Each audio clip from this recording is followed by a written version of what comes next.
Alright, I think I've got everything sorted out there.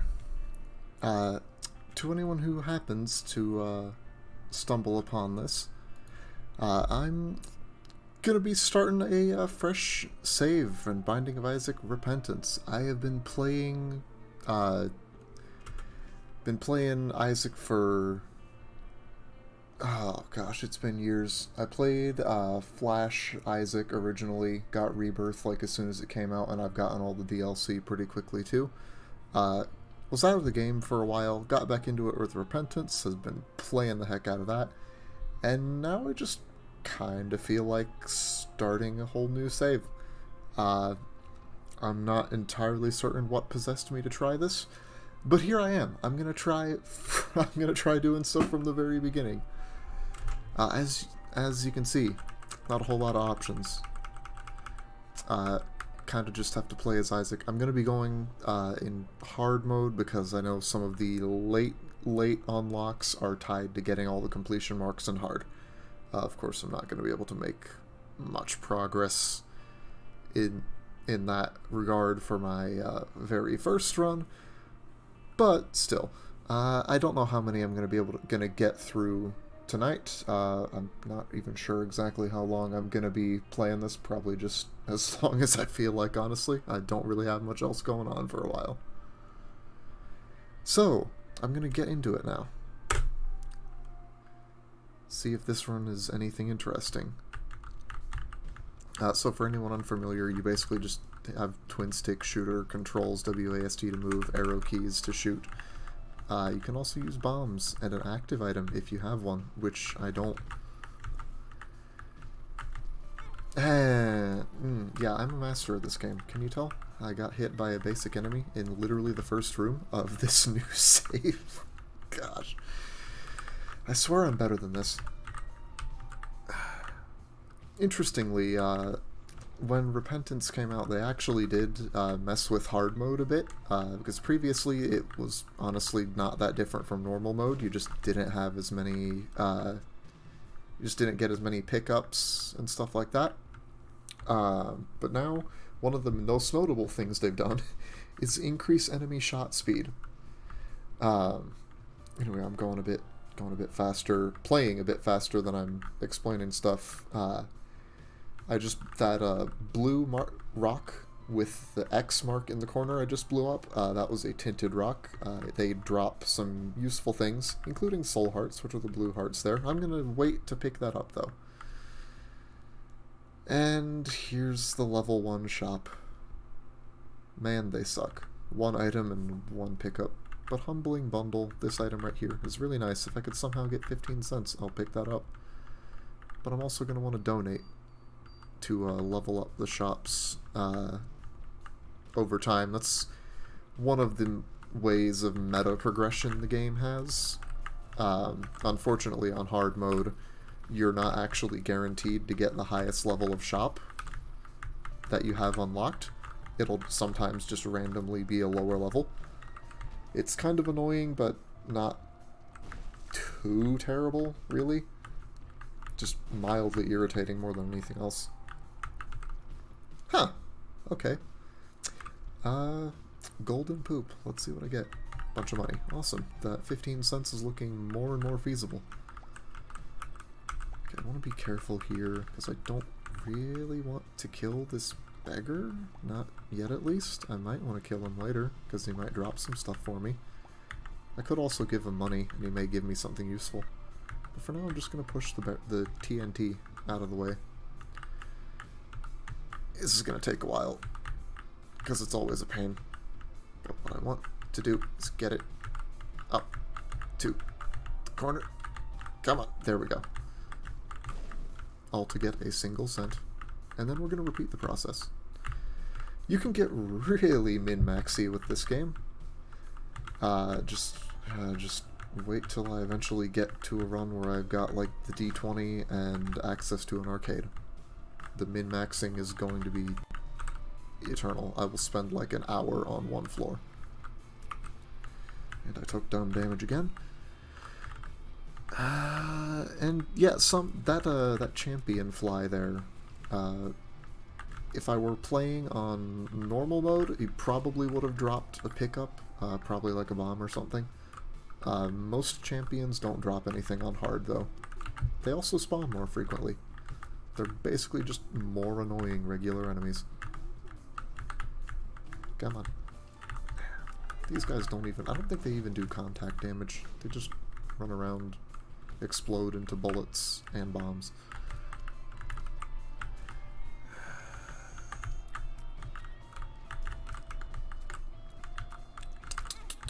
Oh my gosh. I'm really making a great showing here, aren't I? I've been hit 3 times by dumb stuff on the first floor. Ah, excellent. Oh yeah, I don't have a freaking bomb. I want that nickel. I want that nickel so bad. If I could get a bomb, and I could blow this up, get that bomb, get those 2 bombs, get the nickel, and then maybe look for like a secret room or something. Though I don't know where the secret room would even be on this floor off the top of... Actually, might be beside that curse room, but it may not matter, so it all depends on if I can get a bomb. But such is life in this game. Now that I've been talking about how much I need a bomb, I'm probably going to get like 17 keys. Now let's see what's in our treasure room. Because the items here are like the heart and soul of this game. You get a whole bunch of random items, most of them have some bizarre appearance change for your character. That was Proptosis, so my tears are huge when I first shoot them. They shrink, and I believe they do the most damage when they're biggest. So it really encourages you to stay close to enemies. Let's see what our boss is. Gemini. Okay. Easy enough. Yeah, he's just gonna... This guy is here just gonna run around while the little one just shoots occasionally. The early bosses are mostly non-threatening. Yeah, then you get into this phase where the little one just flies around chasing you. Just like... Mostly non-threatening. Ooh. Meat. Okay, that is a good pickup, actually. That gets me health and damage. Would have really appreciated a bomb, but no. Such is life. You know, actually, I'm gonna do one more thing before I go. Yes, I could just leave right now, but instead... Oh, I've got 2 options. I could... No. Sorry, beggar. You're not getting anything from me today. Oh, that's painful, too. Oh, yeah, and I need to pick up that soul heart, too. I'm going to just donate just a few cents here. I'm keeping 7 cents just in case I can get into a future shop that has an item on sale. Because that'll be half price, drop down to 7 cents. So I may be able to get something decent, and if not, I'll just donate. Or maybe hold on to stuff. Who knows? I could go either way. Generally speaking, these little cutscenes between floors don't mean anything. Unless you get an item called the Dreamcatcher, in which case it'll show you what's in your next floor's treasure room and what boss you'll be fighting. That is, if you aren't like just about any experienced Isaac player and don't just mash the spacebar to skip the cutscene and lose like part of the point of the entire item. At least then it gets you half a soul heart on each new floor. Okay. Sure, let's go with this. Anti-gravity. So now this happens. Now I do this. Okay, this is gonna be fun. Let's see what I can do with weird tear effects. I always like with anti-gravity just kind of kiting enemies into minefields like that. Yeah, I've got 5 keys. I'll go in. Car battery. I don't have an active. I don't really have much of a reason to pick that up. I will pick up a 3-cent soul heart, though. For anyone... Oh, yeah, there's the blue map unlocked. Anyone unfamiliar with the game watching, soul hearts are basically like armor. They're essentially like temporary hearts you pick up that, most notably, you might have noticed when I transitioned to Basement 2 here, one of the icons on the left side of my screen there, it's got the percentage beside it, changed to 100%. That's my Devil Room chance. And that is something that I will show soon, but the point is, taking red heart damage reduces your Devil Room chance significantly. By, I believe, from 100%, it'll reduce it down to 36%. And then if you get, unless you get hit in the boss fight, in the boss room rather, because then it drops it to like 0.1%. It's a real pain. Soul hearts are good for protecting from that. Baby plum. Okay. Okay. Oh, crap. Okay, we got rid of that one. And, whatever. This is an interesting boss fight because you can get through it. Oh my gosh. You can get through it without actually fighting the boss. You just gotta leave her alone for about 30 seconds, and then she just leaves. And you unlock the Plum Flute. Monstro's Tooth. I don't remember the exact unlock condition for that, but I'll take it. Anyway, Plum Flute, it's an active item. You'll see what it does soon. Ooh. Okay. So yeah, here is, here I can make a deal with the devil. And I've got an interesting little set of items here. They cost heart containers, but generally there's some pretty powerful ones in this item pool, and I think, yeah. With Guppy's Collar, because if I die, that gives me a chance, like it's a, I don't remember if it's 50 or like, if it's 50% or lower, but you get a chance to come back to life when you die.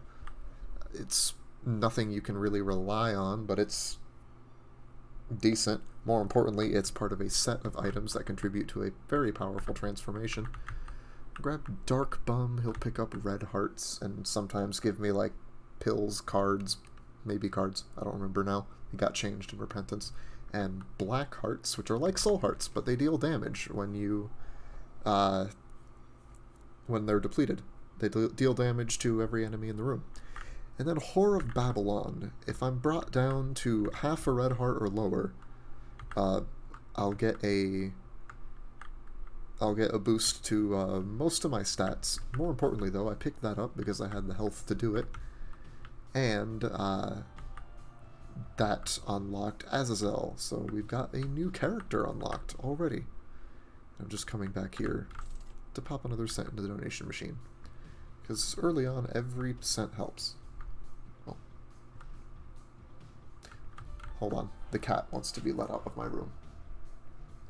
Lily, hold on. Okay, fine. She pulled the door open herself. Anyway, on to the next floor. Wow, this is... man, just commentating over this stuff seems to be making me take more time, but... you know, that's not necessarily a bad thing. Gives me time to... makes me take time to think through stuff a bit more. This is a challenge room. You can only get into them when you're at full health, or full red health, at least, or equivalent. Like if I had 2 heart containers, one of them was empty, and I had a soul heart, I could still get in. You just fight 3 waves of enemies that are appropriate for that floor you're on, for the chapter you're on, rather. So these things that I'm fighting, they're all caves enemies. The regular challenge rooms can only appear on the first floor of a chapter. There are also boss challenge rooms. Ooh, a stone chest. You have to bomb stone chests, but they generally, I feel like they tend to have better stuff in them. Lighter. That is a trinket. I don't remember what it does. Oh yeah, it sets some enemies, it makes some enemies burn automatically when you enter the room. So they just take some damage over time. It's nice. I'm not used to anti-gravity. I don't play with it too often. Okay. Just kill the flies. Now, can I do this without screwing up? Yes, okay. I can still remember how to get through the spikes. At least some of the time. Man, I remember the first time I figured out that you could do that in Flash Isaac and actually pulled it off. I felt amazing, even though it's objectively not a very big accomplishment. So I've mentioned secret rooms, and now with Yo Listen here, I might actually be able to find some without having to put in too much effort. Oh, alright. What's a crawl space? Let's see what's inside. Crawl spaces are nice. They just occasionally can be found by destroying rocks. Backstabber. They can have consumable, they can have like pickups, chests, or items like this one did. Backstabber will make me do more damage to enemies that I hit from behind. It's not like a super relevant item, but I'm not gonna turn it down. That's a lot of items in this game, really. They're not amazing, but there's no need to turn your nose up at them. And sometimes you get items that aren't really great by themselves, but have some good synergies. Backstabber I don't think that's really one of them, because, I mean, with some enemies like these things, how are you supposed to tell when you're hitting them from behind? Like, where is the back of these? Where's the back of that? I'm just gonna keep going here for now, because I'm probably getting closer to the boss. There's probably another room or two back at the other... Oh. That was just me being dumb. Getting blown up by that. Piggy bank. If I pick that up, then I'll drop money whenever I get hurt. But I don't want to get hurt, so I'm gonna try to avoid that. Instead, I'm just gonna donate some more money. There's the store upgrade. Oh yeah, technically this was actually a level 0 store. But we've got it upgraded now. So it'll be, it will, in theory, be better in the future. Oh, there's the secret room. Cool. So yeah, my little fly buddy here will show me where secrets are, including rocks containing crawl spaces and secret rooms. So yeah, here's another entrance to one. Pills. Something's wrong. That's just slowing creep. X-lax. That's slippery creep. Okay, at least they weren't stat down pills. They could have been worse. You know, I could be using Plum Flute to make some of this stuff easier, but I'm saving it for the boss. And, you know, even though I know that these rooms this big will give me 2 charges on my little bar up there, I'm kind of paranoid. Like, you know, what if for whatever reason I can't get it charged again for the boss? And what if I somehow lose all ability to dodge again, like I did with Baby Plum, and end up dying on this boss? And when the Plum Flute may have saved me. Oh, okay. Oh yeah. Yeah, there's also super secret rooms. They're a bit harder. They can be a little harder to find if you don't know exactly what to look for. Or if you don't have something telling you where to go. Oh, this is great. 6 hearts for Dark Bum. Luck down. Could be worse. At least I'm back to 0. The Hermit. That will teleport me to the shop. So I'm gonna hold off on that until the next floor. Yeah, Dark Bum used to be, like, straight up busted. Oh, there was another pill here that dropped. What is it? Okay. That's cool. So we went from... Got the luck up from Yo Listen, luck down from a pill, and luck up from another pill. Sure, why not? It worked out. Let's see what's in this room. Sacrifice room does not appeal to me right now. Come on. Ooh. Come on. Hold on a second.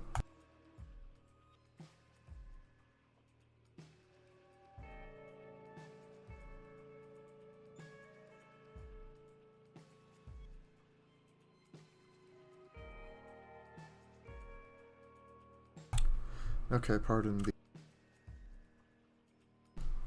pause there. Real life things. Now, will you please die? Thank you. Okay, now I just need to not get hit on the boss fight. Actually, I can maybe make I have a possibility of making my chances better, because bombing these skulls, they have a chance to drop cards, or black hearts. That's exactly what I wanted. 2 of clubs, that will double my bomb count. So we'll just use that now. So we come out of that no worse off than we were when we came in. And do I want to grab those coins? Do I want to be that min-maxy? Not really, I don't think so. Do I want to just donate more to the shop? Yeah, sure. Probably won't honestly buy anything from the shop, but in this run, honestly. Unless I come into a ton of money or see something that I really want. But it's always best to keep an open mind, and worst case scenario... Why did I go this way? I completely missed the boss room. Worst case scenario, more money to donate. Though the donation machine does eventually jam, which is... it can be kind of annoying if you're... So I swear it seems like it's more likely to jam when you're like 1 cent away from upgrades. Gertie, okay. So here's Plum Flute. You just summon the boss to do some stuff. What even hit me? Was I just not paying attention there? Probably. Anyway, Gertie is pretty easy. She just kind of sits in the middle, spawning stuff and occasionally firing waves of bullets at you. And no devil deal anyway. A snack. Yeah, I could take more health. Means I'm further away from doing anything with Whore of Babylon, but I can trade away those hearts to a devil deal in the future. Well, I'm not making boss rush this run. Not that I was planning to. Here's a boss challenge room. If I had exactly 1 heart or fewer left, I could go into that, and that counts red hearts, as well as any other type of health. Pride. It's our first mini-boss. Pride just kind of walks around occasionally doing his weird X beams and spawning troll bombs. He's not particularly difficult. Most of the mini-bosses aren't too bad. They're all themed after 7 deadly sins. I think most, if not all of them, have some item they can drop. They don't seem to have a super high chance of dropping them. I don't know if that's at all modified by hard mode or anything. Friendship necklace. I think that's just something with orbitals. Or maybe just familiars in general, but I don't have any use for it right now. So we're just going to keep the lighter. Oh, a vault. Well, we got 2 keys to spare. Hopefully it'll have something useful in it. Red chest. Okay. Red chests are cool. They have a chance to teleport you to a devil room when you open them, or they can spawn troll bombs, or give you pills, not red hearts, soul hearts, and sometimes they'll even have devil room items. The petrified poop, which would have been nice earlier. It would make would have been nice earlier on like basement where there's more poop obstacles that you can destroy to have a greater chance of getting more stuff. But some chests, 2 bombs, 1 key, 1 cent.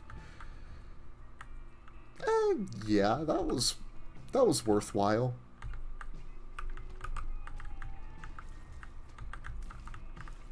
Only spent 1 key in exchange for 2 bombs and a coin is really not a bad exchange at all.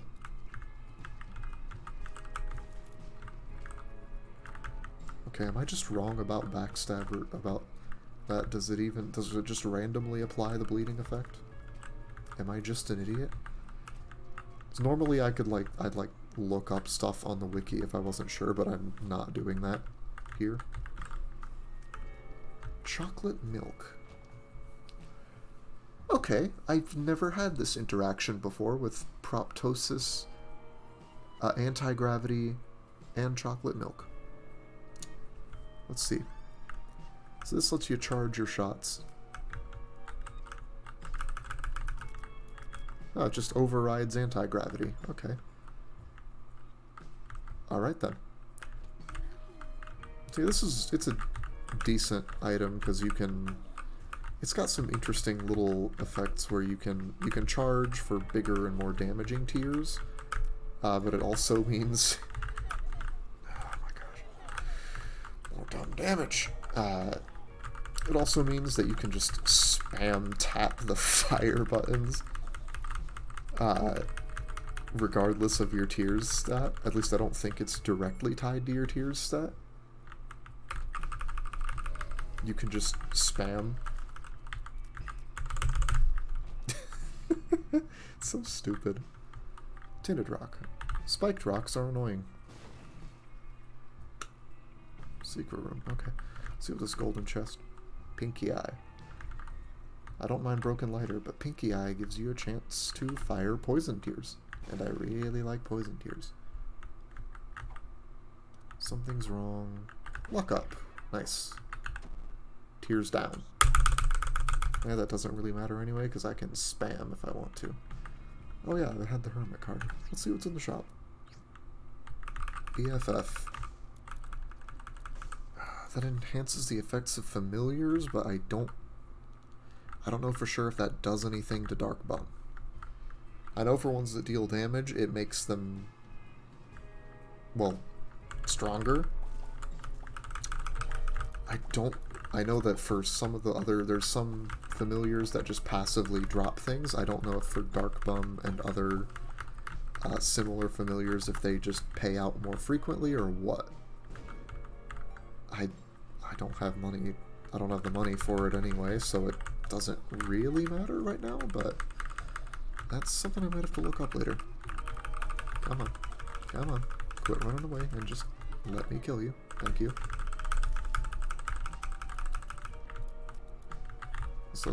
Also, there's a super secret room here. Oh, yes. Go, Dark Bum. Feast. And don't give me a bunch of spiders. Card. Oh, yeah, because the hearts... The lovers. Yeah, I forgot, because those rooms actually just turn any hearts spawned into them into red hearts. The Lover's card, as you just saw, spawns 2 red hearts when you use it. Really nice for Dark Bum. Did my charge shot just kill those outright? Okay, cool. We got one more room that we need to go backtrack for. These guys are kind of not terribly annoying. They can be kind of annoying when there's a bunch of them moving in such a way that they're overlapping cartridge. That gives you like just random bits invincibility. I don't care for it. At least not as much as Pinky Eye. Nice thing about tier effects, things that makes Pinky Eye better in their current situation is the luck up we just got. Because a lot of tier effects are based on luck. So the higher your luck, the more likely you are to trigger the effect. The wiki, as I keep mentioning it, the wiki has like specific values, specific luck values you need to get 100% trigger rates. I don't know them off the top of my head, but you're generally not particularly likely to get them in a run. Unless you have... I could see it happening if you have luck up pills in your rotation, because you only get so many pills in one, only so many types of pill can generate in one run, and there are more effects than there are pills available in one run. But if you have luck up in your rotation and some method of generating... Peep. Okay, we're just gonna Plum Flute first. See what she does. Peep isn't too bad. The worst thing is when his health gets low and his eyes popped out like that. They can make it a bit of a pain to move. The Chariot makes you temporarily invincible, and you deal contact damage. We unlocked Little Chubby. Something's wrong, Pill. Okay. Dessert. More health to trade away to the devil. Hey, speaking of tier effects, Dark Matter. It's a damage up. That's the most important thing about it. There aren't a huge amount of damage up items in the game. But the fear, it also gives a chance to apply a fear effect to enemies you hit with it, which will make them run away from you. It's nice, not amazing, but with 2 luck, we're gonna get it. We're gonna get it every once in a while.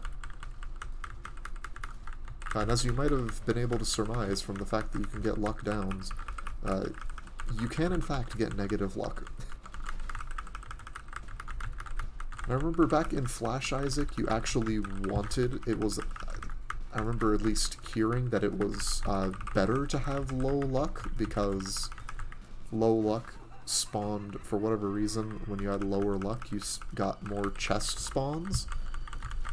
And chests tended to have, like, golden chests would tend to have more stuff and could drop items.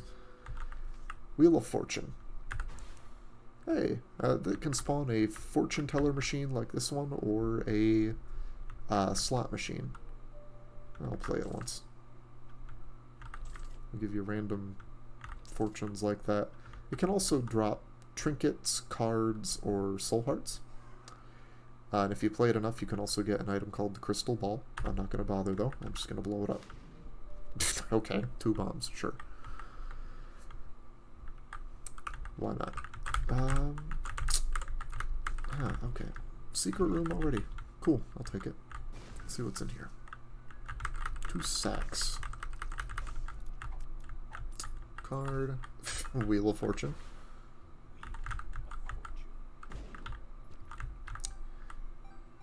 I don't like slot machines, really. I just don't like dealing with them. Oh, sweet. I didn't, I don't know that I knew that black hearts counted for Lazarus, the Lazarus unlock, which said you need 4 soul hearts, I believe, but evidently it does. I will take it. We've got a room here. We need 2 bombs to enter this.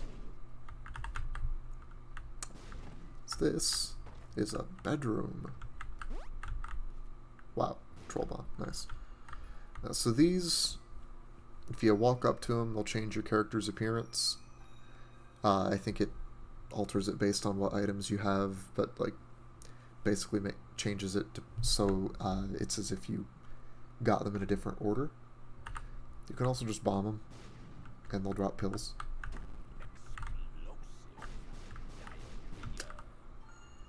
Okay. Shot speed down. That's like the least impactful stat down. Telepills. Oh, hey, it's greed in the shop. We're going to use Plum Flute to make this quicker. If you get hit, if you take damage from greed, you actually lose, some coins, and you'll always lose, you'll drop some of the coins that you lose. I think you always lose at least one. I don't remember off the top of my head if you can lose more than one with each hit. But the point is, greed takes your money. It's annoying. Thankfully, now that he's out of the way, he will not spawn in our last shop. The cool thing about these bedrooms here, you can always bomb the rug in the middle, and you'll get either a crawl space or a trapdoor down to the next floor. If I were being, I could just take it. I really could, but I don't really want to.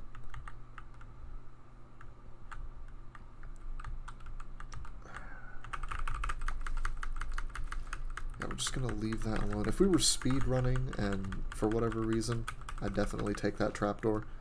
I mostly just bomb the bedroom rugs in the hopes of getting crawl spaces, because I much prefer those. I hate the little haunts like this. These stupid ghosts. Die, get back here. Oh. Just gonna use this.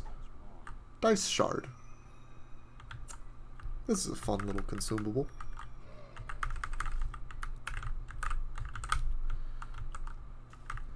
And I will, I'll talk a bit about its effects once I get to something I can affect with it.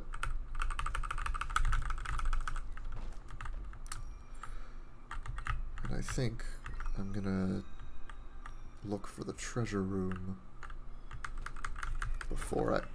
Okay, fine. Fragmented card. I think I'm going to keep Pinky Eye, but Fragmented Card, if we take that down to the next floor, that means it'll spawn 2 regular secret rooms and the super secret room. Eternal Heart.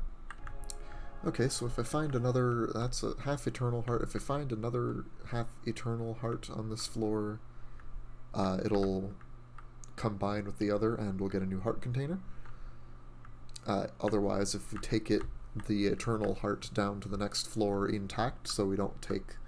In this case, it'd be like, I'd have to take 6 hits from a regular enemy to actually lose it. 5 hits to lose it. As long as I don't take that many hits, then we'll be up to at least 3 hearts for next floor. I don't think it's going to matter, though, because our next floor is actually our last one anyway.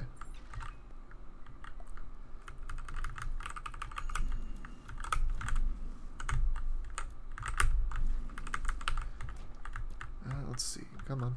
Got anything for me? Another something's wrong? Okay, this wasn't the way. Was this the wrong way? Yeah.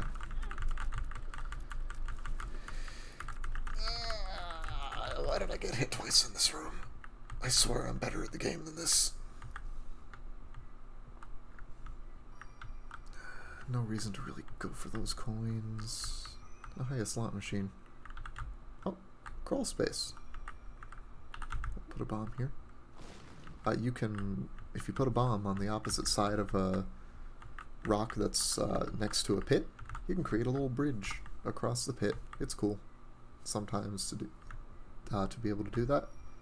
It's not always super relevant. More importantly, we got this crawl space and got Gemini.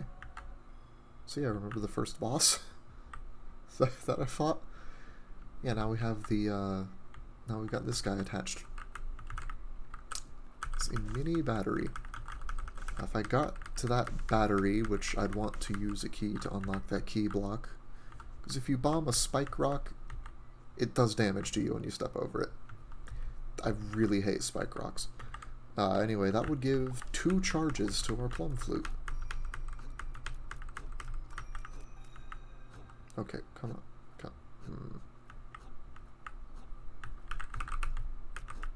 Oh my god. Tough love. Okay.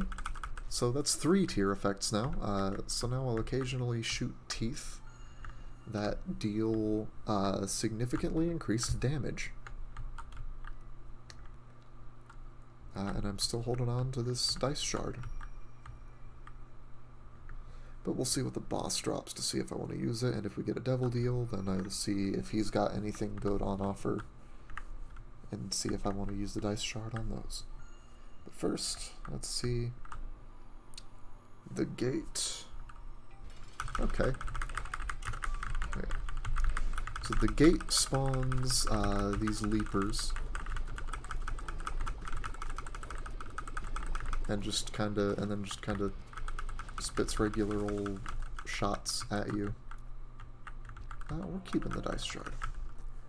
He's also got a move where he'll fire a big laser that homes in on the other enemies in the room, which is an interesting design choice.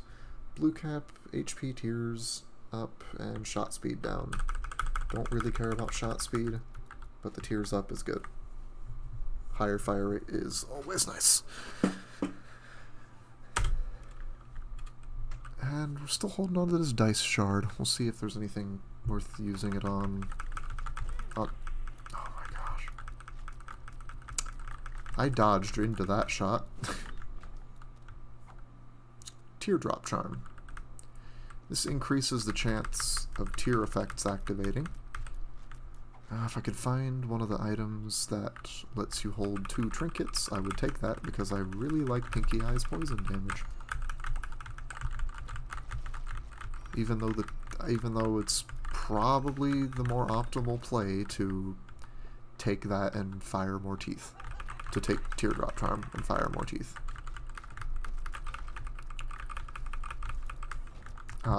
In case the Zelda inspirations weren't obvious with this, the mom's hands that drop down from the ceiling in some rooms they're basically wall masters. Or floor masters, or whichever one of those Zelda enemies they are. The point is they take you back to the starting room when they hit you and they deal damage. Chub. So yeah, some of the earlier bosses get reused as normal enemies on later floors. Like Chub here, who is a caves boss. And it's not particularly difficult in general, I say after getting hit by her. Vault. I've got a crap load of keys, so why not? Huh, one of each of the chests we currently have available. Screw, troll bombs, pill, consolation prize, puberty. Okay, that did nothing. I'm gonna check the treasure room before taking any of those, if I can find it.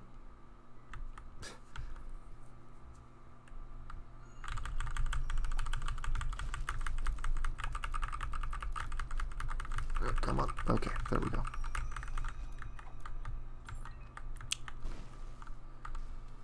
Wrath.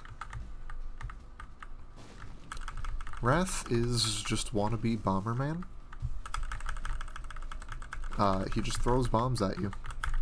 He usually drops bombs, or bomb-related items, too. He's also hurt by his own bombs. He's kind of really easy. Because half the time he's just gonna kill himself with his own explosions. And you can also, like, shoot his bombs back. You can shoot his bombs to move them back towards him. Oh, I could have dodged that, but didn't. So whatever. Hey, there's a treasure room and a boss challenge room that we're not even going to try to get into. Unfortunately, sometimes you'll see boss challenge rooms generate next to a secret room, and then you can just bomb your way in via the secret room. It's always fun to be able to kind of cheat your way in. Question card. We'll definitely take this into the boss fight, because what that will do is that'll activate the plum flute, and then I can actually use the plum flute normally. That is... I should pick it up for completion's sake, but I think that's adrenaline. I think that increases damage when I have empty heart containers. I'm going to use the dice shard on that. Okay, that's no better. But anyway, dice shard uses, it rerolls pedestal items and pickups that are on the floor in the room. And this is spin to win. It's not very useful, honestly. It's just an orbital that you can activate to increase your speed and make it spin faster. It does some damage. It can be used offensively if you get up close enough to an enemy. It'll deal damage. But it's really not that worthwhile. But hey, I've picked it up now, so it's registered in my... by the game as an item that I have had once, so I never have to pick it up again for this save. Consolation prize is cool. It increases whatever your lowest stat is from a select list and gives you whatever consumable you have the least of. It's not like amazing, obviously, but it's a decent little item. Nothing I don't complain about finding it early. And I don't really complain about finding it at all, honestly, because it's okay. Not amazing, but not terrible either. No, actually it doesn't, I just realized it doesn't actually matter if we take red heart damage, because we can't get a devil room. Because this is the end of the game.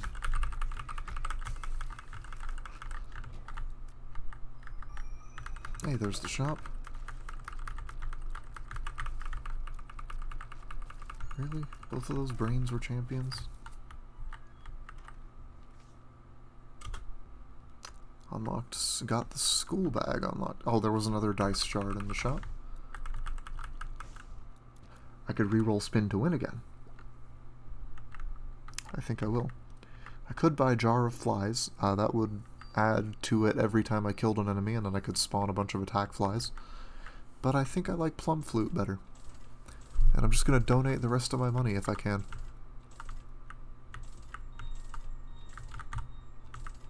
Take my money. Oh yeah, donating enough money can increase your luck. Oh, 1 cent away from that 50 cents. Before we move on, going to reroll. Bloodshot Eye. Okay. So Bloodshot Eye, if I remember correctly, will just shoot at enemies that are nearby as he orbits. Yeah, I can't really get those coins. If I could get one more coin, I'm pretty sure there's an unlock at 50 cents. Oh yeah, I've got to wait for the spikes. Double Monstro. This is a chapter 1 boss getting reused as a normal enemy in chapter 3, and we're facing 2 of them. He's not particularly threatening. And Monstro's Tooth, that item that I unlocked early on, that would actually summon him to attack an enemy.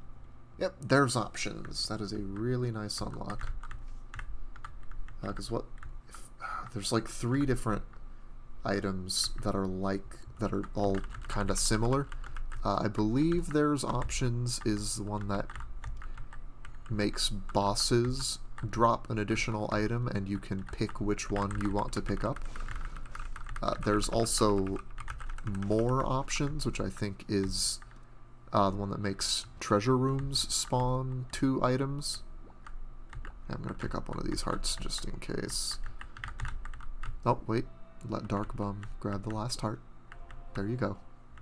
Yes, give me all the black hearts. 2 of hearts. That would double the red hearts that I had. If I had like 2 hearts left, I could fill my other 2 heart containers with this. Right now it's useless. Hermit. Don't need to go to the shop. Death just deals damage to enemies in the room. But I'm just gonna keep the question card. Alright.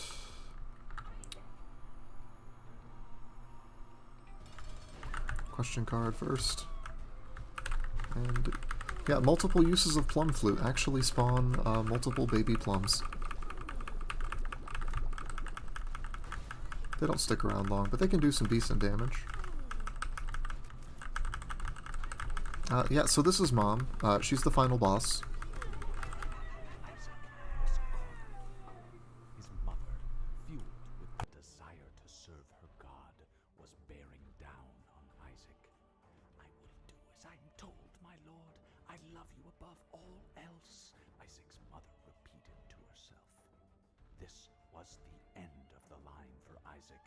His mother was far too strong for him.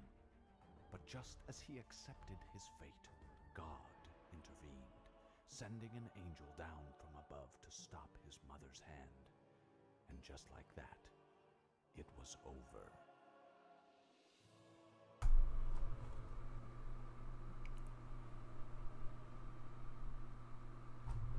So yeah, that's the end of the Binding of Isaac. I just beat the game. Yeah, there's nothing more to play.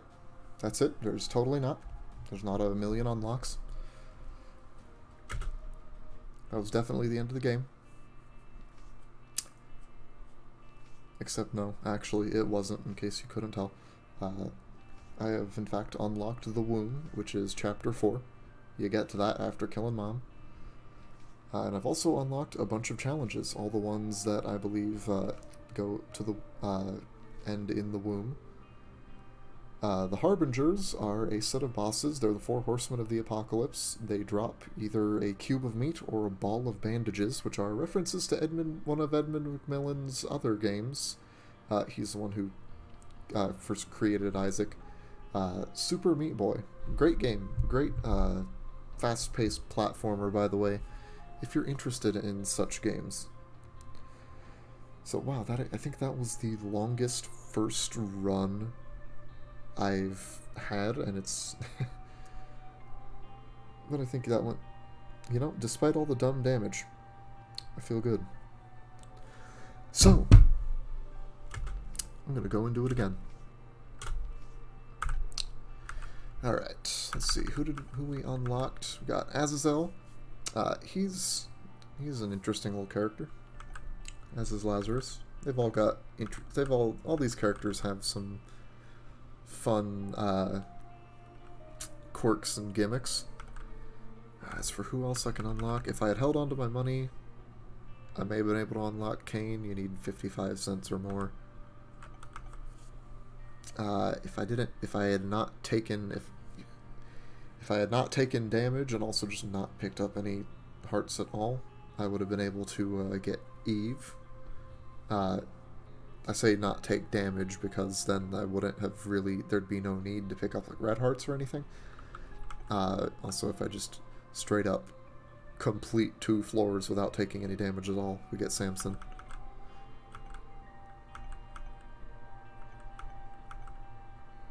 I think we're just gonna go Isaac again. Just keep it simple for the moment. And here we are, back at the beginning. You know, hard mode theoretically it's supposed to make it so easy room layouts are less common. But when you get a room layout like that previous one there with literally no enemies and only like 2 hazards, it really makes it hard to believe. Okay, this isn't a great first item. Multi-dimensional baby. Good thing about it is it's part of another set with a transformation. It's kind of hard to use multi-dimensional baby, but he follows your movements on a delay, and if you shoot through him, your tears get doubled. So you can increase your damage output if you can consistently shoot through multi-dimensional baby, but it's easier said than done.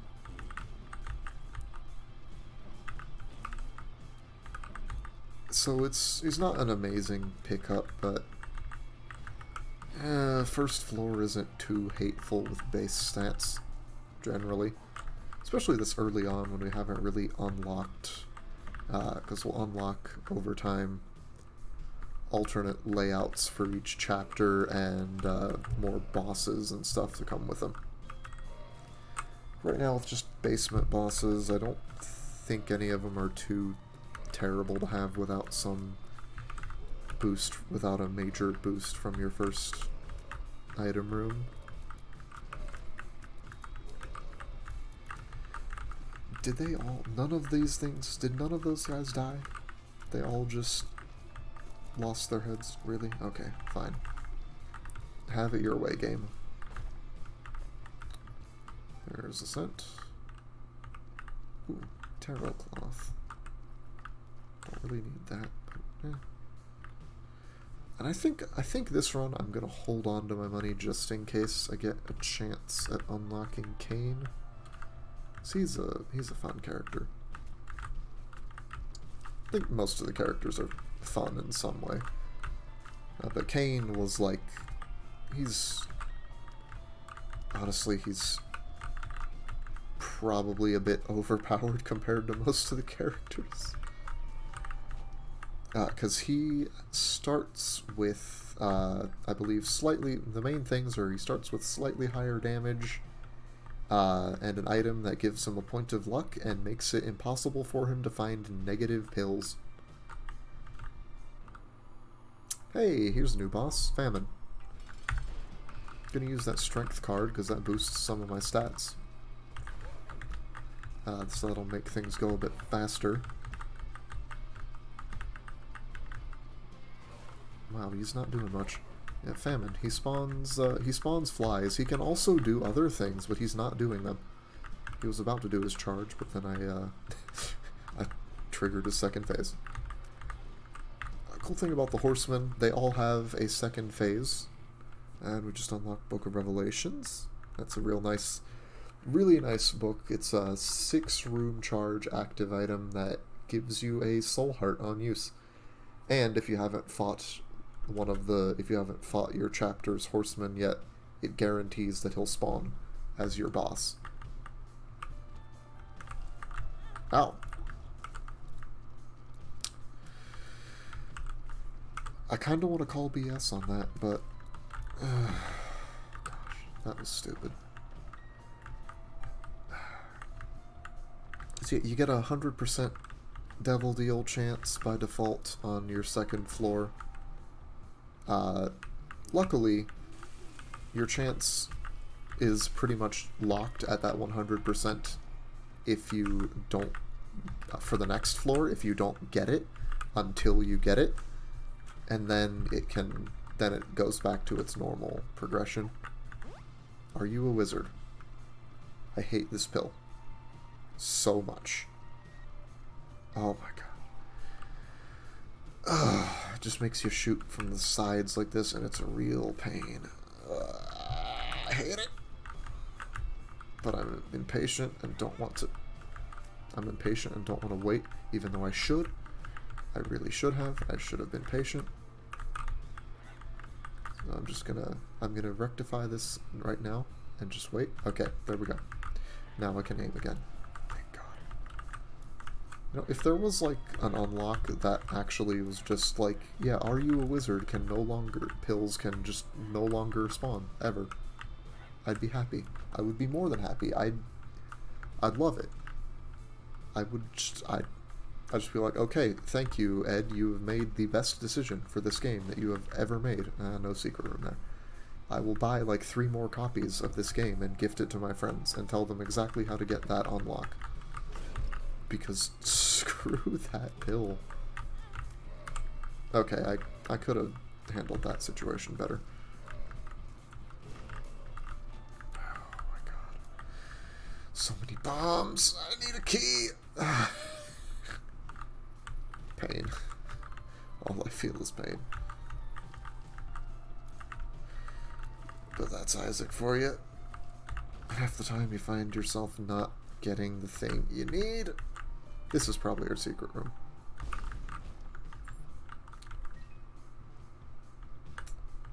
Okay. So the thing about secret room generation is it's got to be accessible. It's generally it's bordered by 3 rooms, and it has to be accessible on all 3 sides. So if there's an obstacle blocking the entrance, that makes that location invalid.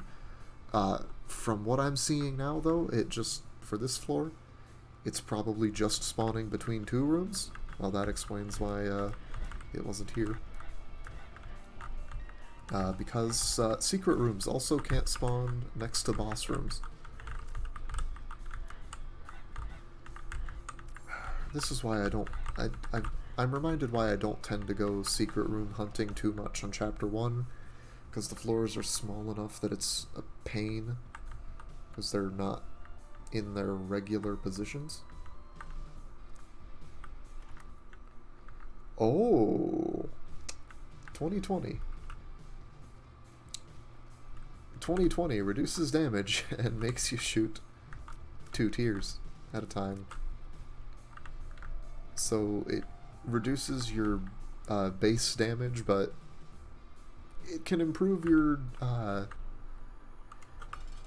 it'll still end up improving your damage output whenever you can land both tiers on one target. And Larry Jr. just kind of slithers around the boss room like this. He's not very threatening, unless you let yourself get cocky, and then you'll probably get hurt, like I have. Oh, dang! I didn't want to pick up that heart, because I wanted to get Eve. Screw was okay. Let's see. Headless baby.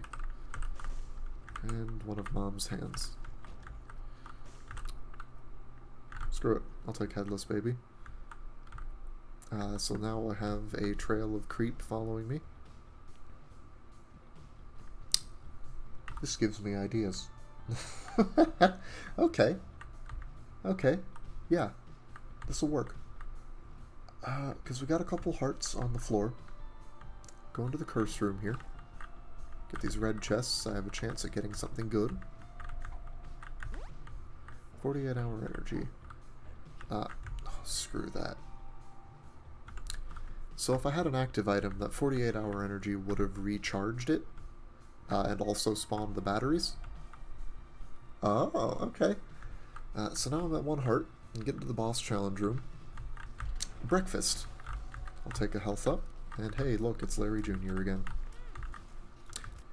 See, don't let yourself get cocky, like I just did, or else you'll get hurt by freaking Larry Jr. Gurglings, however, I don't like them, because their movements are quick and somewhat erratic, and they also drop creep. Which is, it can be kind of annoying. Thankfully, enemy creep and enemy shots, they have sort of, they kind of flash, in a way, they kind of flash, so you can differentiate between them and your shots or creep. Yeah, this is a sacrifice room. You can take damage on the spikes for various rewards. You can get for just 1 hit, you can get a scent. You can get some really good stuff with later tiers of sacrifice, though. So if you have a lot of health on the floor, it can be beneficial to play those. They used to be downright terrible before Repentance. Now they're actually, like, kind of useful. Hang on a sec. Alright.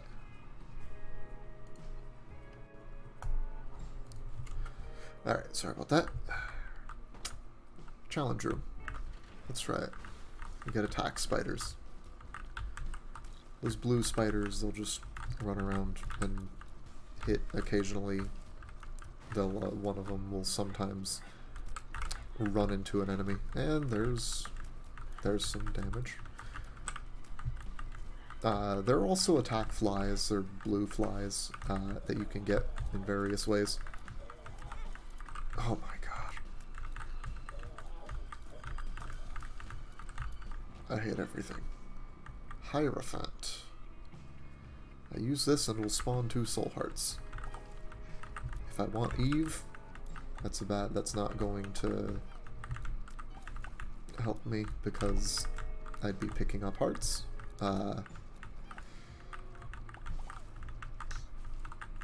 But it will be helpful if I want to actually get a devil deal, because it means that I can pop it right before the boss fight, and probably won't have to worry about getting my chance dropped from 9% to, oh my god.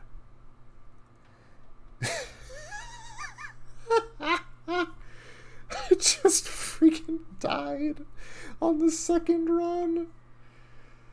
Holy crap. Oh my gosh. I'm streaming for like... I don't even know if anyone's even watching this right now. Given the history of other stuff on my channel, this is probably going to get single-digit viewers in my entire lifetime. And yet, I'm nervous enough that I'm screwing things up that I normally wouldn't. But I guess you don't get better if you don't work at it. So, on that note, let's start another run. I'll play as a different character, though. Play as the one everyone called easy mode. We're gonna play as Azazel. First off, he can fly. He can bypass all sorts of obstacles. I don't know why he starts with a full card, but it has some niche uses. More importantly, his damage is great, because he's got this little short-range laser. It takes some time to charge, but it does a crap ton of damage compared to just regular old tiers that everyone else is stuck with. So, like, there's a reason people called him the easy mode character early on in Rebirth's history, because he's a new Rebirth character, not one that originated in Flash Isaac. But he's kind of like the developer's first attempt at a melee character, because his range is so short, and he kind of needs flight to be able to close the distance with a lot of enemies. That also puts him in greater danger, though. Anyway, that mini-boss was Sloth. My favorite thing about Sloth is that he is a lazy recolor of another enemy with nothing unique about him. Bob's Rotten Head is literally just Sloth's head, because his name is Bob. This is canon. I'm not even joking. And it's a 2-room charge bomb that also poisons whatever it hits, or whoever is in the explosion. More bomb things. So remote detonator, it gives you 5 bombs on pickup and makes bombs not detonate on their timer while you have it. Instead you have to hit spacebar to detonate them. It's worth picking up if you have no reason not to for the 5 bombs, because they can be nice. You can use them in combat, or use them for secret room hunting, or for popping tinted rocks, or stone chests. There's a lot of uses for them. They're not... remote detonator, honestly, it's what I kind of mentally categorize it as like a filler item. One of those things that's just kind of there. It's not really good for much of anything. Eternal Heart. Okay. So while Azazel starts with black hearts, he can actually get red health too. Okay, that battery pack. that would charge my active and drop some batteries. It's really useful if you have something like Book of Revelations that I mentioned earlier with a really strong effect. Not so much if you've got frickin' Bob's Rotten Head.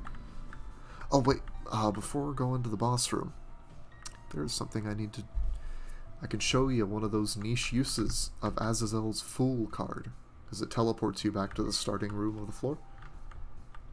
Flying characters can enter curse rooms without taking damage. They do take damage when they exit, though.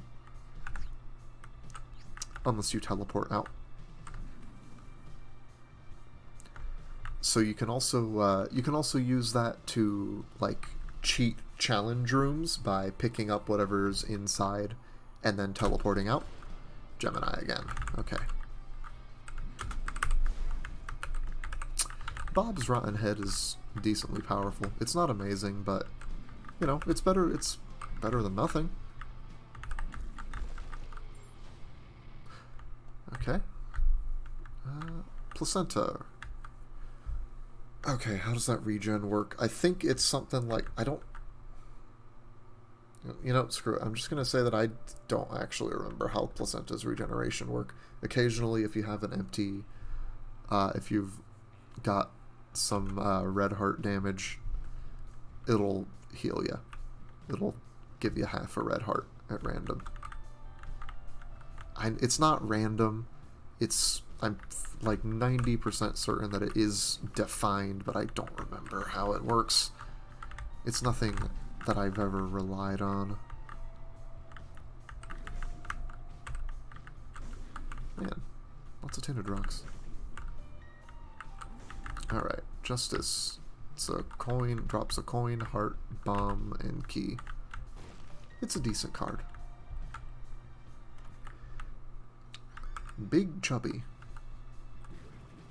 So yeah, he just kind of slowly flies forward in the direction you were shooting, or in Azazel's case, maybe charging. He does decent damage, mainly because he's so slow. You just chews through bigger targets. He can't go over obstacles, though.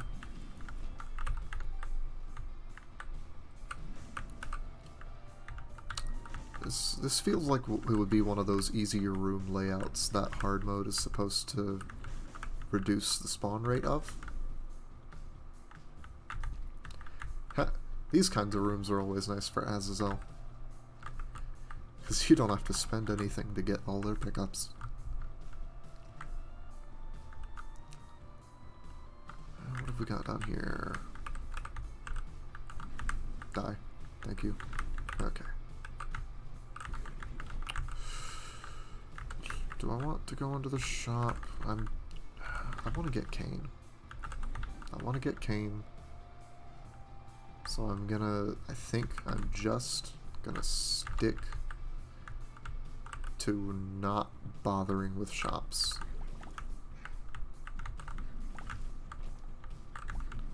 I've got 16 bombs. Why don't I've gotten so many bombs?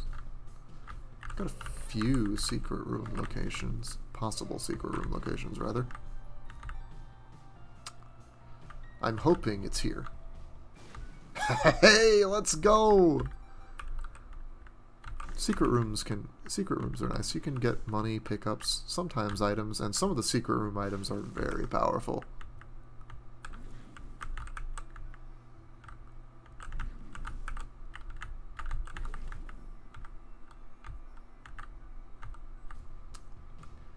Alright, let's see.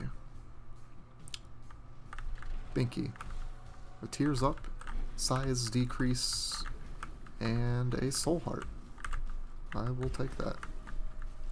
Duke of Flies is pretty easy. He just floats around spawning flies.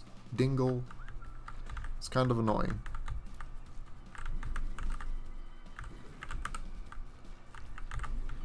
Mainly because I always, for some reason, I consistently, or fairly consistently, underestimate his, I don't know why lately I've been underestimating his speed and getting wrecked for it. Hey, unlocked the cellar. There's that alternate layout, one of those alternate layouts I mentioned earlier. So sometimes in runs now we'll get the cellar instead of the basement. And Monkey's Paw, if I get... That's just, you can... It'll sometimes drop a black heart if you're sufficiently damaged. I don't remember if it's specifically if you get down to half a red heart or what, but it only does it 3 times. Mr. Dolly. Range and tears up, and it drops heart pickups. And I really love those heart pickups. Ooh. Ooh. I don't think Eye of the Occult actually... I think that's Eye of the Occult. It's not gonna help me much, but if I get that, then I could get Whore of Babylon and have the permanent cursed state. It's tempting. But I think I'm going to leave that. Maybe that will prove to be a bad decision. We'll see. What do we got up next? Alright. Maybe this room will see an angel room. Who knows? Now that I haven't immediately taken a devil room. So now you can actually guarantee that that if you skip the first devil room, and as in you don't enter it at all, you will be guaranteed to get an angel room as your next deal option. And a lot of they're kind of meta now in Repentance because of how item pools got reworked. And there are a lot of really good angel room items, though I think some of the top tier ones are kind of later unlocks that I obviously don't have yet. But there are also still some very powerful items. And best of all, angel room items don't cost you anything.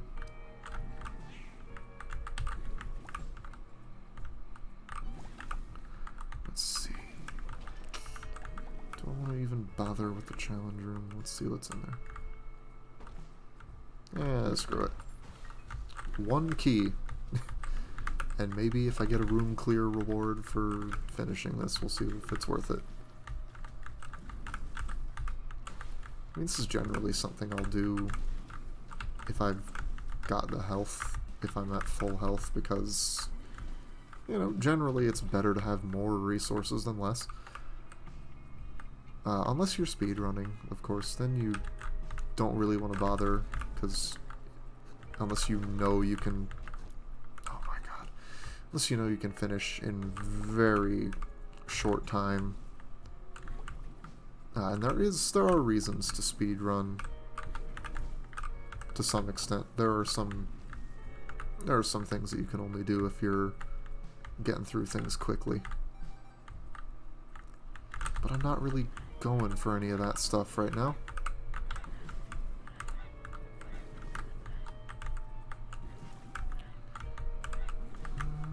Alright. Hourglass. So that would slow down enemies in the room. That'll probably be... Yeah, that'll probably be better than Bob's Rotten Head for just general use. But I like Bob's Rotten Head for boss damage. I could put in coins here into this restock box to try and re-roll this, but instead I'm just going to bomb it. Blows it up, and only... you can theoretically use it more if you actually, you know, put in the money. But I'm hoarding money. The leech is nice. I like the leech. The main thing the leech does is just kind of hone in on an enemy and then just damage them, do a bit of damage to them pretty consistently. And if it also has a chance of healing you by half a red heart. I think it's after it kills so many enemies or something along those lines. That's not... I don't generally find that to be the most useful aspect, but it's there. Okay, I'm going to pick this up for the moment, just for the heck of it. Rainbow worm. So there's a bunch of different worm trinkets that have different effects. Rainbow worm gives you a random worm trinket effect. What was I doing here? Oh yeah, I'm going for the cane unlock. I can't donate. Remember that. Hey. Oh. Now this is a fun item. Binge Eater. I like this item a lot. It gives a health upgrade, which is nice. But once we kill the boss, you'll also see that it has another interesting effect as well.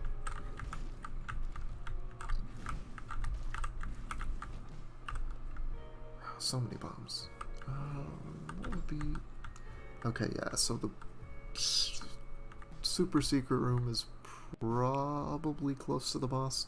They generally are, but I think more specifically they're the farthest away from the starting room you can get, and they're only connected to one regular room. Oh! Rainbow poops. Heal you back to full.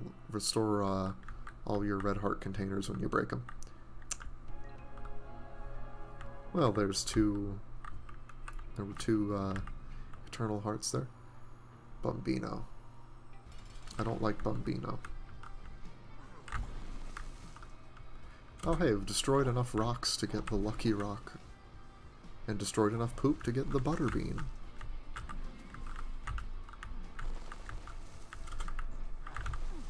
I don't like Bumbino mainly because of that move where all the rocks fall from the ceiling.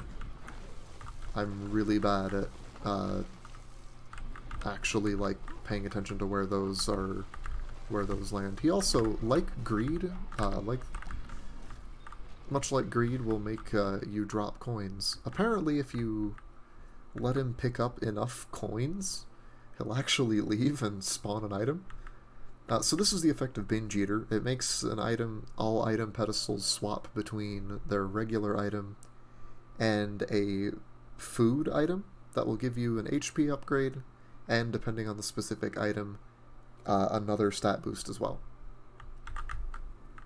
Lunch. Sweet, that's a range, and is that a permanent damage upgrade? It also gives you a temporary, a significant damage boost that decays fairly quickly.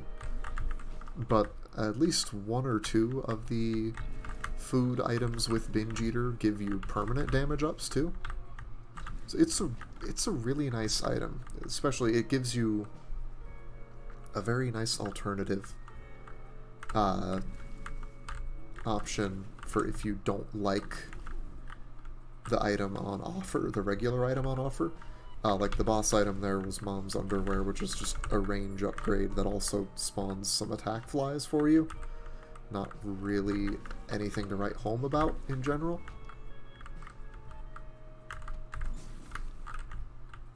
So having a chance to, so Binge Eater giving me a chance to get something I like better was quite nice. Also, that golden key I picked up means I can now unlock any locked thing, whether that be a room or a chest, for free on this floor. Golden keys don't actually increase your key count, though.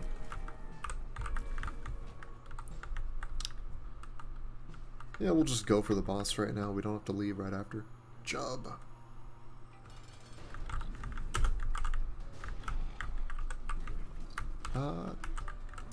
Oh yeah, here's another Zelda reference. You can feed Chub a bomb and it deals a bunch of damage. Hey, Angel Room. Ooh, prayer card.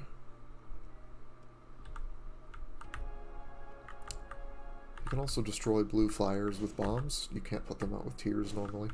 And they have a, I think on hard mode it's a 25% chance to drop a soul heart. I think I'm going to go for prayer card. So that's a 6-room charge. Gives you an Eternal Heart. The spoon is a speed up. I'm going to take a snack. And that gives us Maggie. And some challenges. Shot speed and luck upgrade. The wiki has a list of what all the foods do with Binge Eater, but I don't remember it off the top of my head. If I had that memorized, I'd use that as another thing to consider when deciding if I'll take the regular item or the Binge Eater one. I really like how they decided with how they Repentance has a few different things that will make item pedestals swap between multiple items, and I think it's cool how they did that. How they did it. Kind of wish they. It makes me kind of feel like it's one of those things. That, at least to me, makes me feel like, why didn't they think of this sooner? It works so well.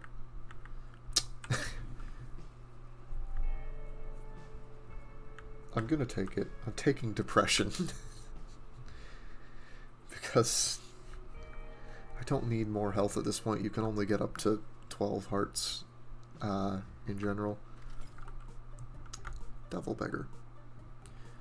So you can give Devil Beggars. They'll take your red health, and eventually they might pay out with a Devil Room item. Or you could donate your red hearts to the blood bank here, get money, and potentially get an item. Specifically the blood bag, which is a health upgrade and a speed up as well. Nothing of note here, just putting out those fires. And we've got that rainbow poop and 1 heart on the floor. I think, because I do want to try for Cain, I'm gonna go. Wow, that was fast. So yeah, here's the other thing you can get from the blood bank. You can get the IV bag, which is, as it says, it's basically a portable blood bank.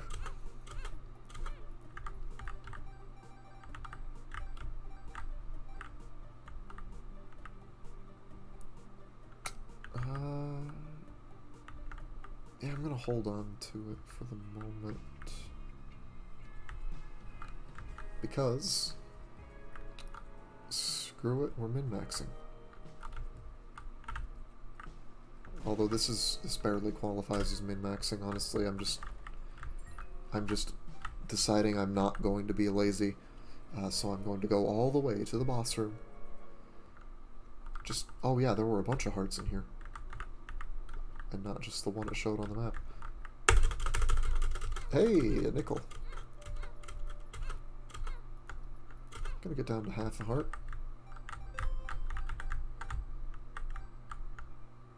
Oh, we're 3 cents away. 3 cents away, and we're only on Caves 2. Cain, here we come.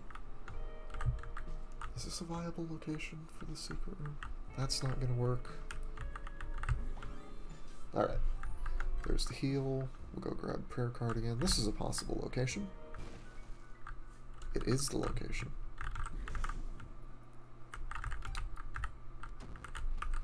Most of the time those buttons will just spawn enemies, but sometimes they spawn pickups.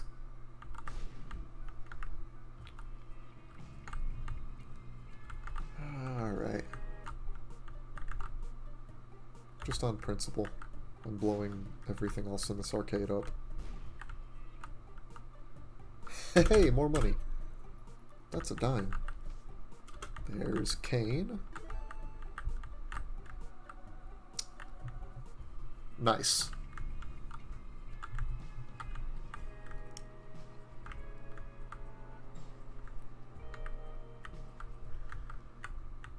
I don't really need a health upgrade. Instead, we've got Cain. It's time to donate.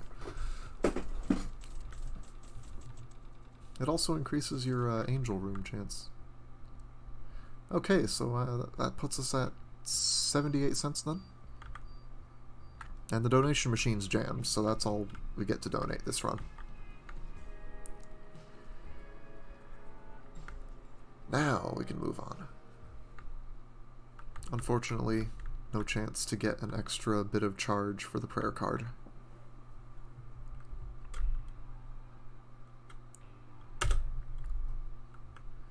And into the depths.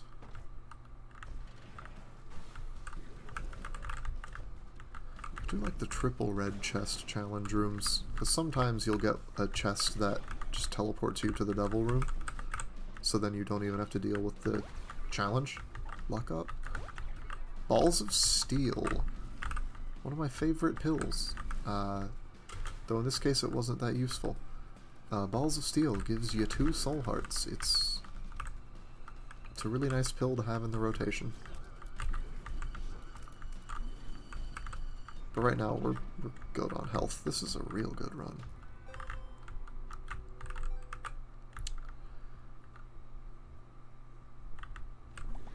Alright. Needles, I don't like you. Thank you for dying so quickly.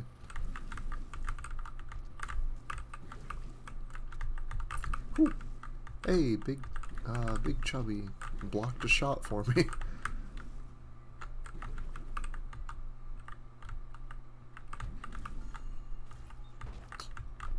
Another red. Getting a bunch of red chests now. Fortune. We're just gonna take the snack. I'll take another luck up, and moreover, decaying damage up is fine.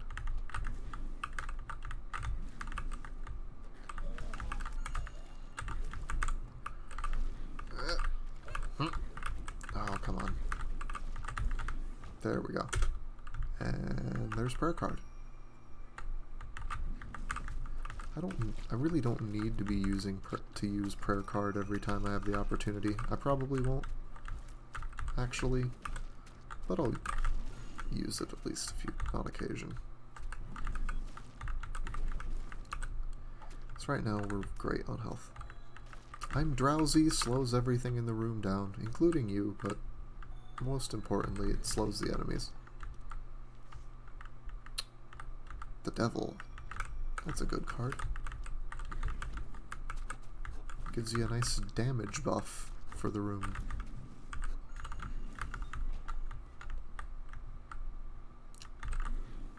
It's always useful to keep it's pretty much always nice to have a Devil card on hand for boss fights. Oh! That was just dumb damage right there.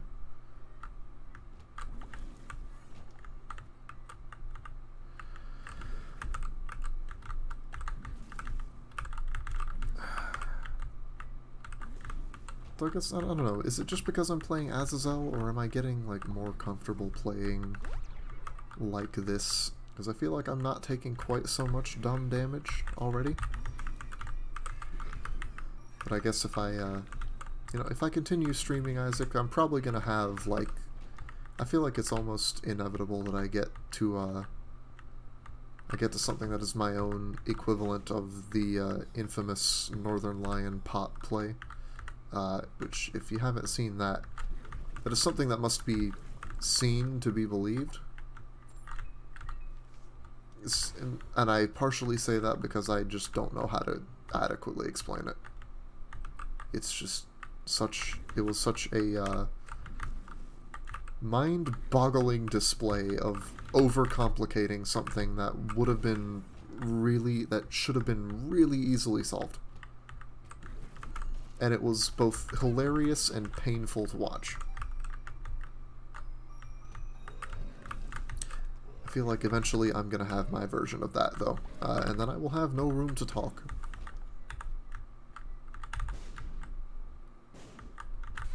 Oh my gosh.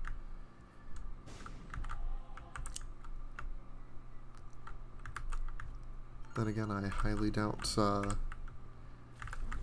I don't think NL's gonna care that some random nobody is dunking on him for the pot play when people have been doing that for years now. Hey, it's war. He charges around, and sometimes spawns troll bombs, and hurts himself on the fires in his room if they're there. And then in his second phase, he just kind of runs at you. That's another cool thing about Binge Eater. If you don't want the guaranteed drops from certain bosses, like the Harbingers, you can just not take them. But I'm going to take the cube of meat. I like the cube of meat. Yeah, sure, I'll take another heart. Alright. Depths 2. I don't think we're going to get into that boss challenge room. Well, maybe. Purple fires. They're like blue fires, except they fire homing shots at you.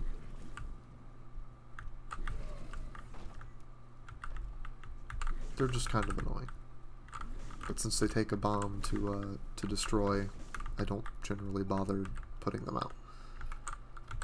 Unless I really need soul hearts or have a surplus of bombs.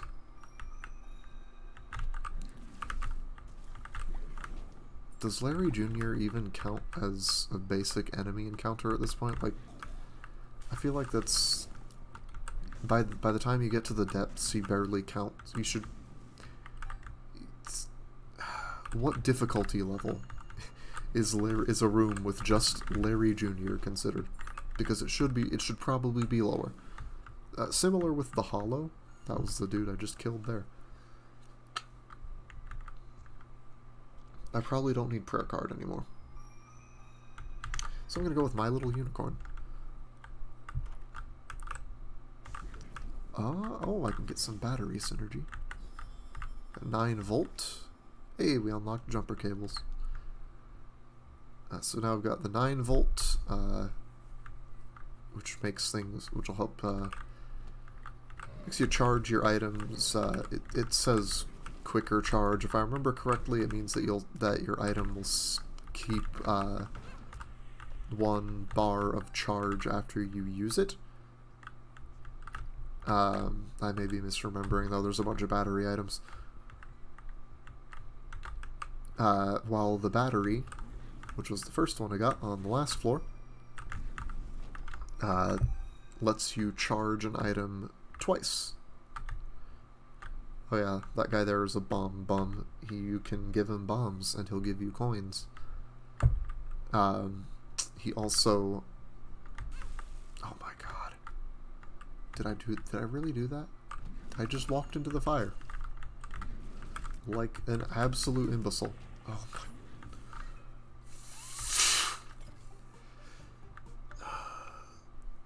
I hate everything. Existence is pain. Because we live in a cruel and unjust world full of suffering.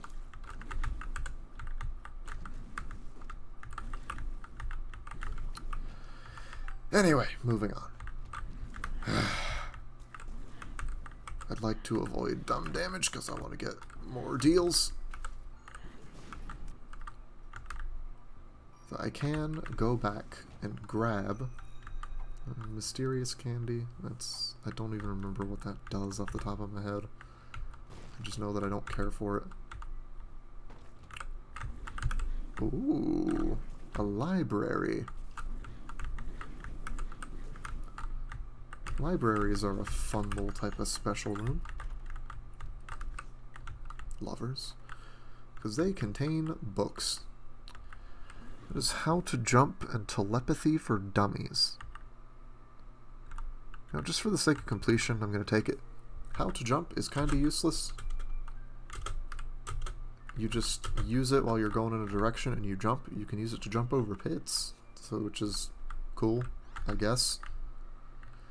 Telepathy for Dummies gives you a temporary homing tiers and a range upgrade. I'm mainly just picking those up because picking up active items gets them out of the item pool. So on the off chance oh my god, I hate those spike blocks. And I wasn't paying attention and just walked right into that. I am in top form today. Let's try for some black hearts. Blow up some skulls. 2 of clubs. Take it. There's a black heart. That's what we wanted. Go for another set of skulls, though. Okay. And just in case, because eternal hearts get taken before red health, too. We'll do that.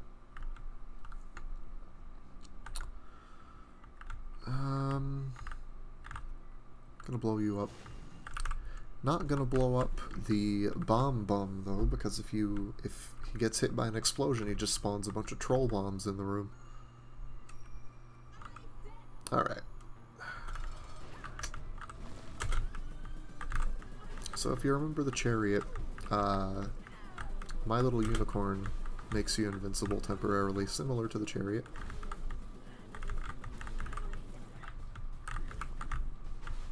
And you deal contact damage, of course, which is very nice. Because then you don't have to think about how you actually fight the boss or whatever.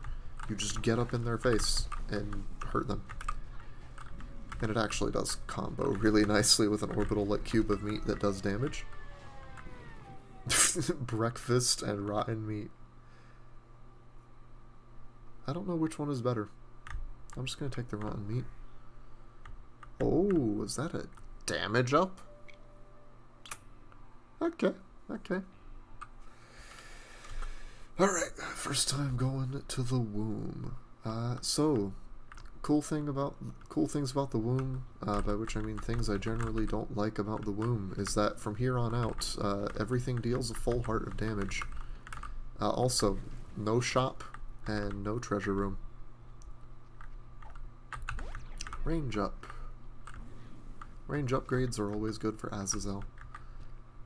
So yeah, there's basically, if you can figure it out, there's basically no point in full clearing floors in the womb unless you like really want to maximize your charges on your active item or something.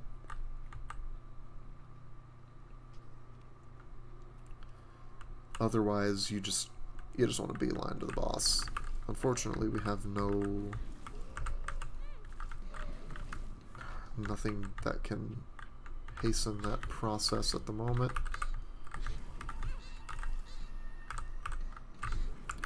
The wall of leeches is kind of annoying.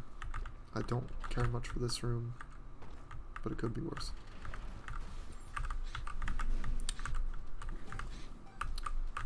Great, soul heart I can't pick up. I'm gonna have to rely on not taking any more damage and getting a devil deal if I want to be able to take soul hearts again. Screw this. Screw you, Fistula. Friggin' it's literally just asteroids, the boss fight.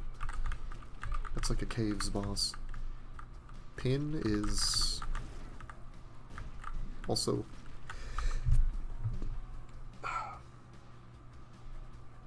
okay, sorry about that. I didn't want to sneeze directly into my mic.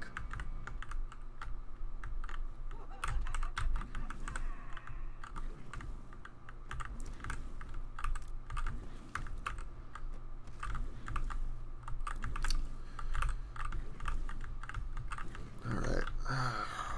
These floors are so freaking huge. I don't know where to go. Now, the only thing you can reasonably be assured of is that the boss is going to be as far away from your about as far away from the starting room as you can get.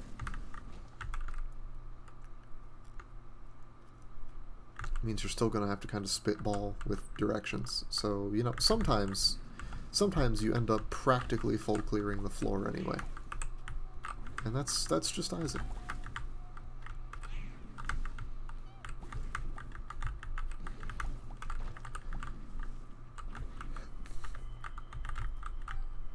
Thanks for more money, that's not particularly useful. This room is a joke if you have flight. If you don't, those pits will suck you towards them and you have to wait for the spikes here to retract to hit the button before you can leave. if you have flight, then it's just nothing. Alright, let's see what we got here. Mr. Fred. Okay. It's our first boss fight taking place in an abnormal boss room.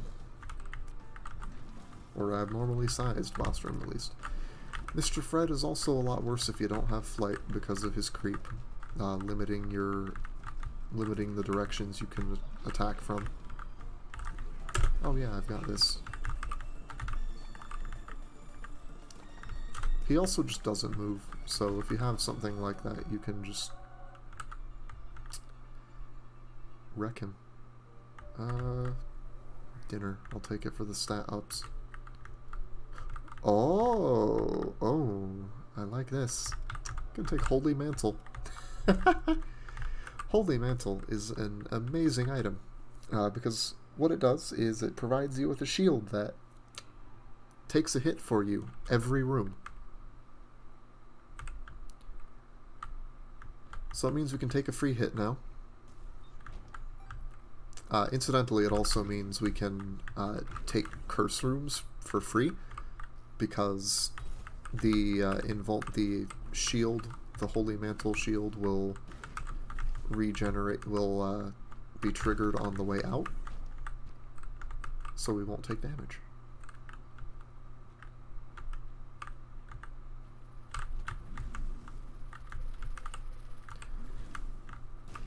Of how even in the womb you still get random rooms that are still just a whole bunch of flies. Polycephalus. The only reason I don't really like this boss is because he's one of those that that burrows underground and sometimes just doesn't feel like coming up for a while, and it's annoying. Experimental pill. Those are always interesting because they increase one stat and decrease another. I would have preferred something other than shot speed up and luck down. But, that's the risk you run when you take pills. But I think it's boring to just avoid all pills unless you have something to guarantee good ones. I like to... What can I say? I like to live dangerously. I'm living life on the edge here. Anyone who might be watching this that knows me in real life knows that definitely only applies to games. In real life, I am about as far as you could get from someone who lives life on the edge. I am, in fact, cautious to a fault in real life. But, you know, maybe that's like, maybe that's part of why I like, maybe that's part of why I've always loved games, so I can take risks without, I can do those things, do riskier things without actually putting anything at stake. It's so I can live life on the edge in a game without there being any real repercussions like there would be in real life. Look, I majored in psychology for a reason. I have to psychoanalyze myself sometimes. Even if it is just about dumb things like relating to how I play games.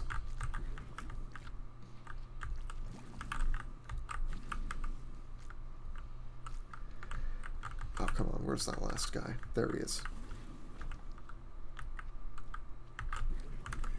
I don't remember if this was a base game feature, a base rebirth feature, or if they added it with one of the DLCs, but if you actually spend enough time in a room without, I think it's just without killing anything,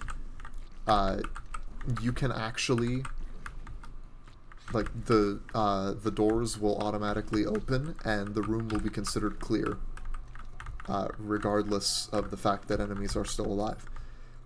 It's a cool little way thing they implemented to prevent soft locking.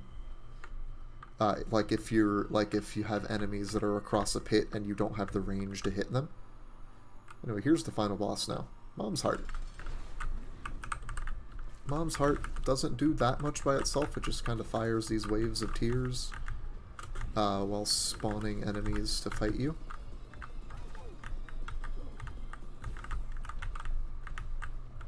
It's got some banging music, though. Well, the music in general is pretty good in this game.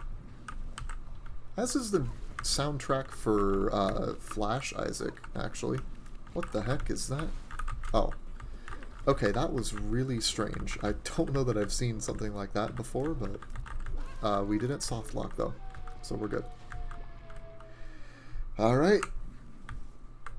That's another run in the books. Let's see what we get. I legitimately don't remember the order of unlocks for Mom's Heart kills.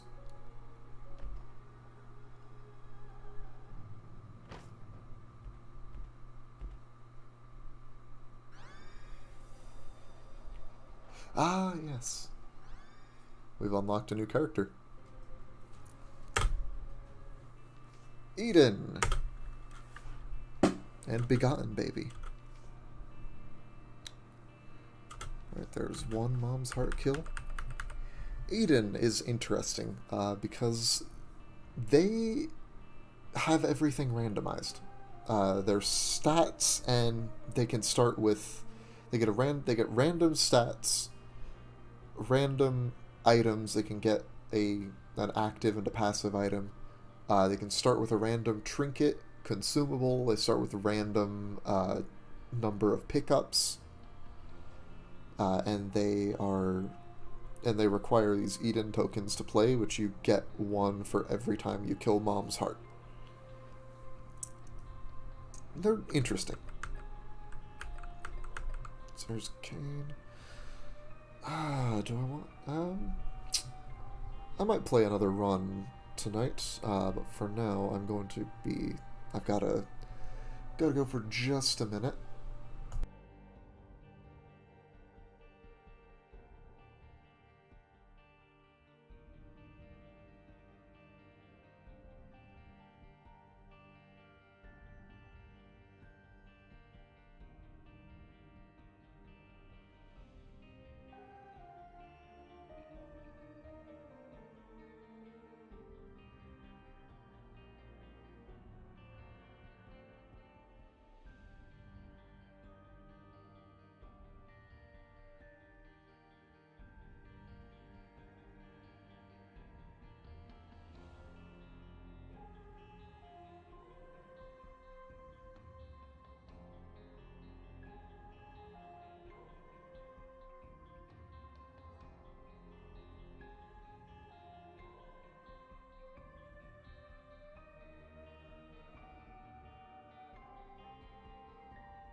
Alright.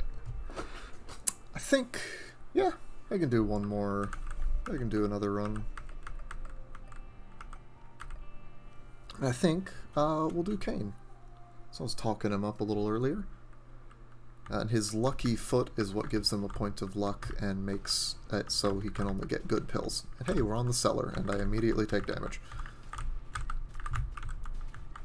The cellars thing, in contrast to the basement, is there's a lot more spider enemies as opposed to the basement having lots of flies. It's also got a new set of bosses. And this, the cellar is one of the alternate chapter layouts that was introduced way back in Flash Isaac's Wrath of the Lamb expansion. That introduced variations for all the for the first 4 chapters. Of course, they got revamped with Rebirth.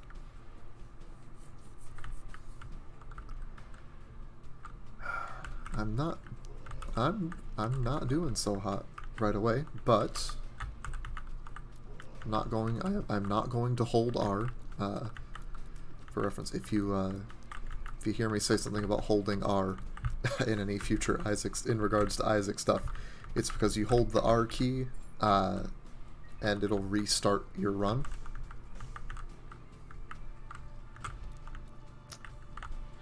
And it can be distressingly easy to fall into the habit of if the first floor or the first few rooms even potentially don't go perfectly, or you don't like what's in your first floor treasure room, to just hold R and wait until you get something better.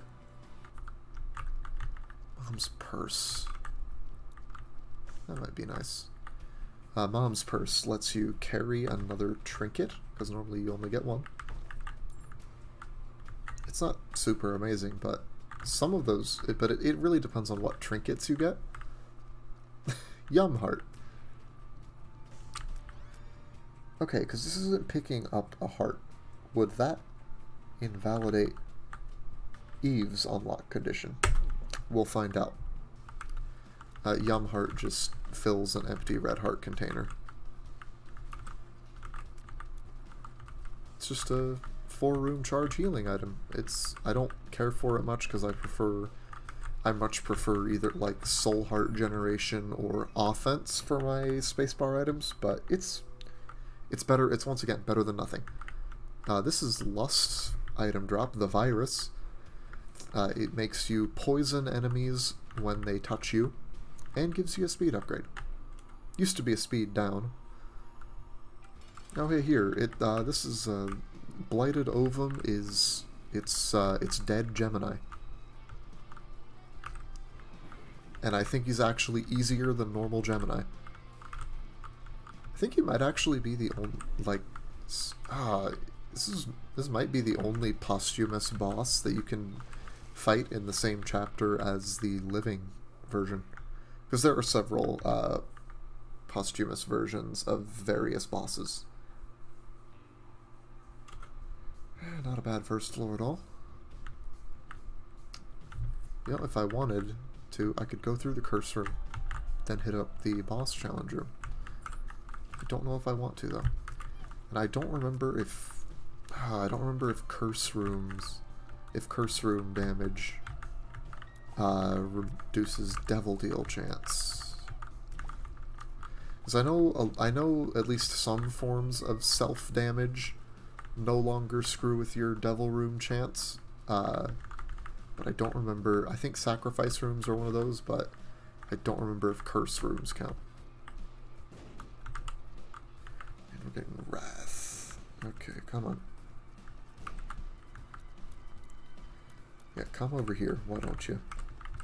Why don't you just toss another bomb that I can kick at you, and there we go. And hey, we got his item now. Mr. Boom. It's just a reusable bomb. It's also bigger than got a bigger blast radius than a regular bomb, though, and this deals more damage. It's okay offensively. Since it is an offensive and somewhat utility item, I generally prefer it to the heart. But that's just me. I'm just very fond of offensive items over defensive ones. You know, before, I don't know if I just noticed it in Repentance, or if it's something I noticed because I've gotten better at the game or something, or what. But Kain starts with worse range, and I actually feel it. Like, before Repentance, I would have easily told you, range is the least important, range is up there with shot speed for least important stat. But now, I'm actually like, okay, I really would prefer a range upgrade. Like, at some point soon for Kain, because it actually does feel like I'm somewhat hindered by his base range. Ah, Infamy. I like this item. It gives you a, I think, 50% chance to block damage from enemy tiers. Something like that. It's a small chance, nothing you can really always rely on, but it's nice to have. And I am not picking up that soul heart, even though I really want to, because it is a heart. And I don't know if I've already screwed up my chance at getting Eve. and I don't want to risk it unnecessarily. Because I believe the unlock condition just says, it just mentions picking up hearts. Duke of Flies. I should have picked it up.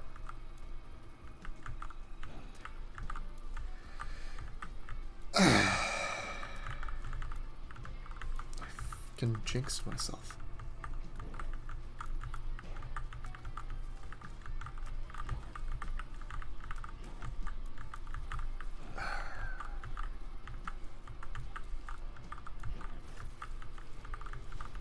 Should have picked it up just so I'd have a freaking devil room.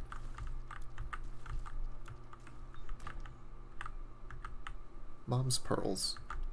Range and luck up. And it gives a soul heart. I don't like leaving 2 soul hearts on the floor, but gotta do what you gotta do. Eve, you better unlock. There we go. There she is. Eve is not like one of my top characters, but she can be fun with the right setup, because her whole thing, like her whole gimmick, is based around self-damage, because she starts, among other things, the most notable thing she starts with is Horror Babylon, which I got in my first run on this file. But for her, it activates when she has 1 red heart instead of half. So you're strongly incentivized to find ways to keep her at or below 1 red heart. To take advantage of the additional power. And I think that's the 3rd mini-boss we've fought in as many floors. The moon will take us to the secret room.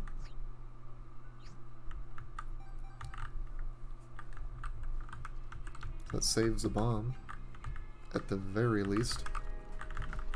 Oh, this is an interesting floor setup. And hey, Infamy triggered once. And it triggered twice. Oh my god.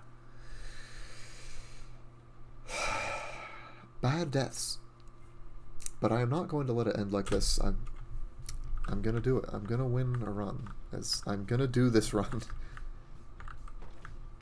Maybe I'll go for no damage for 2 floors for Samson. Though with my current track record, I've probably just jinxed myself. But maybe by mentioning it, perhaps I've like, could I be reverse jinxing myself now? By saying that I've jinxed myself, have I just ensured that it's going to happen? That I have jinxed myself, or have I unjinxed myself? Anyway, we're gonna use the moon and unlock Ancient Recall, apparently. Oh, there's the secret room. Okay. Yeah, the deck of cards, it's just a 6-room charge. You get a card. I'm pretty sure it can be any kind of card, but just because there are so many more tarot cards than other cards in the game, they have all 22 major arcana cards. You're just more likely to get those than any of the playing cards.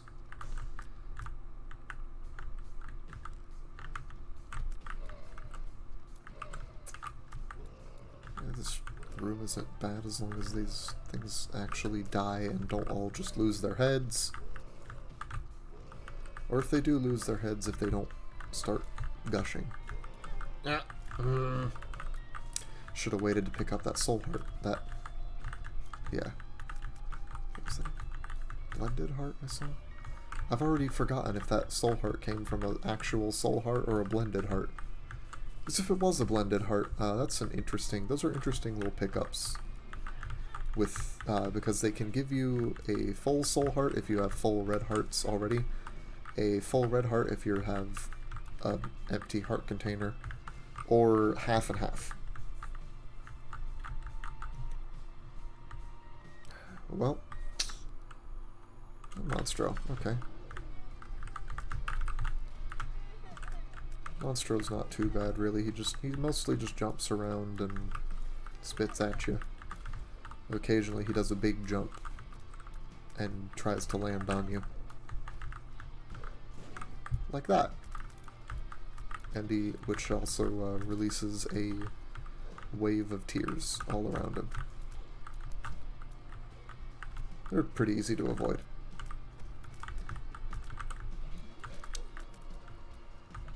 And he's really not a bad first boss at all, because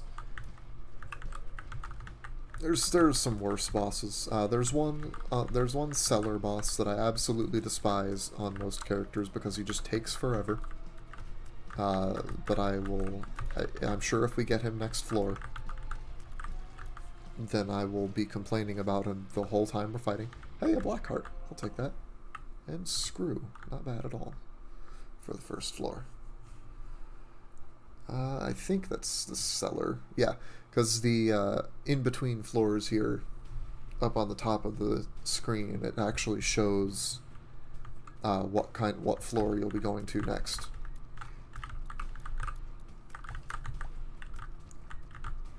So you can discern which version of the chapter you'll be on. Hey, luck up. Yeah, pills are always, I think I've mentioned before, pills are always good to take as Cain because his lucky foot means that he can't get negative pills. And that means no stat down, or there's also the bad trip pills that will deal damage. The Hermit takes us to the shop. Don't really need that. I'll just hold on to it for now in case I need to teleport.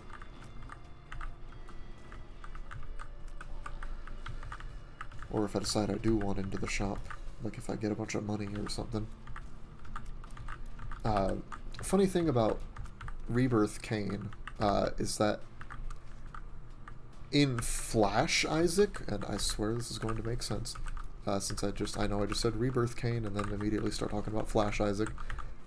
In Flash Isaac, the lucky foot made it so Cain could only get positive pills.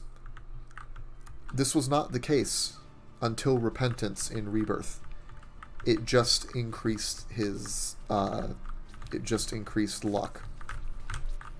And it didn't actually guarantee positive pills. That was changed only in Repentance. And it's not an intrinsic quality to Cain, like how I mentioned earlier, Eve's version of Whore of Babylon triggers on 1 heart instead of half a heart. That was just a change to the item. It's mostly seen with Cain because it brings him in line with how he was in Flash Isaac. Got a bunch of hearts on the floor, but I don't have the money for an arcade to have spawned. I don't remember how much money you need to have on hand for entering a new floor for an arcade to spawn, but you need to have more than 2 cents.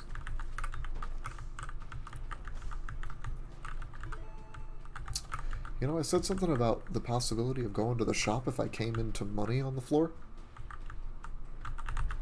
Let's see. Hey! Oh, that's perfect. Oh, this is perfect. Okay. I would have liked to get money there, but this means I can sneak into the boss challenge room, grab supper, hermit out.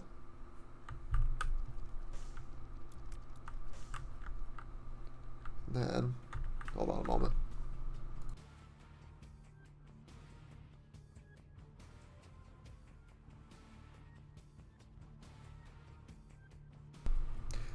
Alright, sorry about that. Yeah, we were able to just snag an HP upgrade, and we'll kill the boss. That'll charge the deck of cards. I'll spawn a card there. I'll come back to the secret room, grab the battery. That'll charge the deck again, get a new card. See what we get. For right now, though, we're also going to grab these pills. Telepills, okay.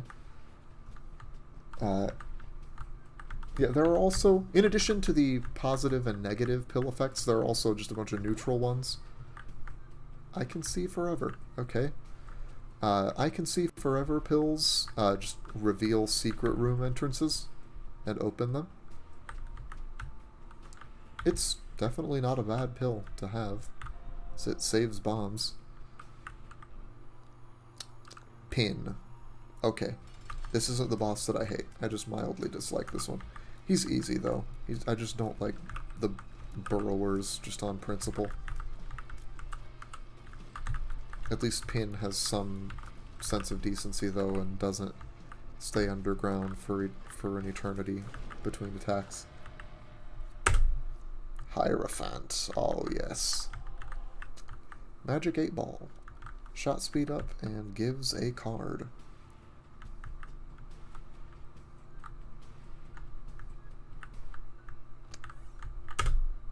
The stars. I would kind of like to take strength down for the next boss, but the stars will take me to the treasure room. So I think I'm going to go with that. And we skipped the devil deal, so we'll get...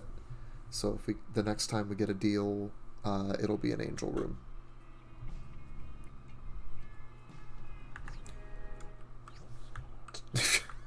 Kamikaze. Kamikaze, you use it, you just explode. But you also deal a whole lot of damage. It's not really worth using unless you've got some sort of synergy with it. As in, like, you have an item that makes you... Like, if you have something that makes you immune to explosions, it's great. At least I think it self-damages. I don't think that was changed.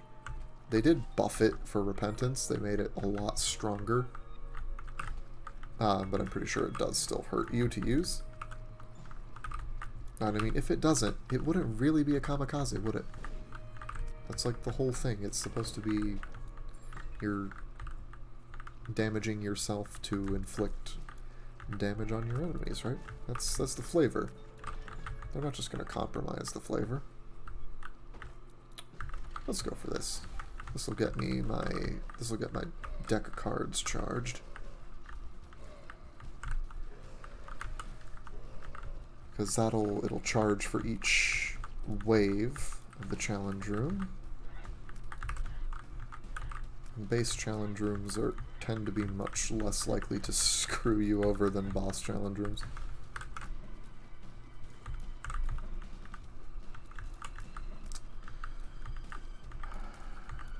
Don't know why I'm thinking about it now, but I'm wondering how close I am to unlocking the alternate environment for the caves. I think I'm still missing several bosses.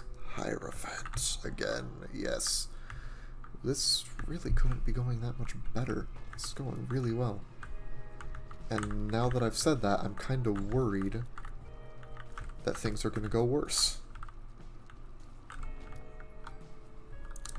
Regardless of possible fears of jinxing myself again. Let's hit up the shop. Sackhead. We'll take it. That gives a chance to... Sackhead makes it so there's a chance that any pickup that spawns is replaced with a sack, which spawns multiple pickups. Unfortunately, sacks cannot spawn sacks. If they could, that would be funny, though. I would love that. Sackhead is a shop item that I'm not sure if that's like a meta pick for shop items, but it's one that I almost always will pick up if I can, unless there's something better on offer, or if I'm saving up my money in the hopes of getting something specific. But I like the possibility of... I like the increased chance of getting more pickups. That's a double boss room. I wonder what that could be. We're gonna come back to it. But we got the rest of the floor to clear. And after this room and the next, we'll have another card. Because that may alter how we end up dealing with the boss. Broken Magnet. Broken Magnet is a decent trinket. It attracts coins to you. And that can be especially nice because it will draw them towards you even over pits or other obstacles. Whew. Almost got me there. Haha. Emperor. That'll teleport us to the boss room. If I can hold on to this until the womb, I will be happy. Because there's almost nothing else of interest that can spawn in the womb. And I don't foresee myself really wanting to get a, holy crap, that's a lot of money. I don't foresee myself wanting to get into an arcade in the womb. Or wanting to play a sacrifice room, or maybe go to a curse room. I've done all those things before, but it's just not very common at all.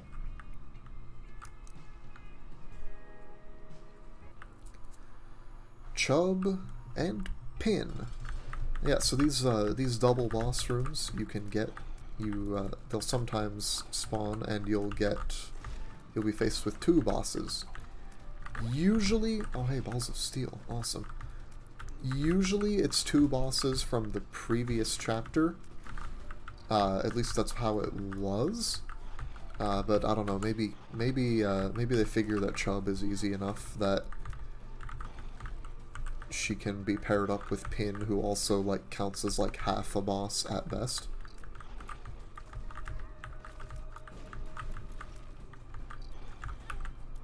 I say after he just wanted to get back at me for that comment. And like, I understand it. Honestly, I understand that he probably feels disrespected by that, but in my defense, Pin sucks. And Chub isn't that much better, but especially if you have bombs. Matchbook. So it gives a black heart, spawns some bombs, and the matchstick trinket, which increases the chance that you'll find bombs, which it gives a chance to replace pickups that are generated by like chests or room clear rewards with bombs. It can be good if you're really short on bombs. Generally, I don't care for it that much. Like, it's one of those things that, like, it's kind of a filler thing. Like, I might take it if I have nothing else. But right now, with Broken Magnet, I like this trinket better.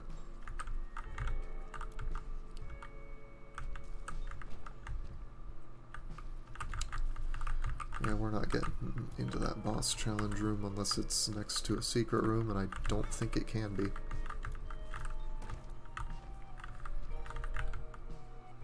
Yeah. That's not a valid secret room location.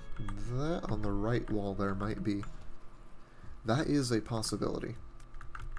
I wonder if I can wait for these bomb flies, if I can kill some of them. And then if this one will... Can I wait for it? Will it bounce down there? I don't think it will, actually. Ah, come on. Die. Die. Thank you. Hey, two of spades. That doubles keys. I should have used that after picking up the two keys. The world. That just gives you a full map. But I don't... Does the world include secret rooms? I think it might include the regular secret rooms. I don't remember. But I know it gives you the full map of the regular floor, including special room icons.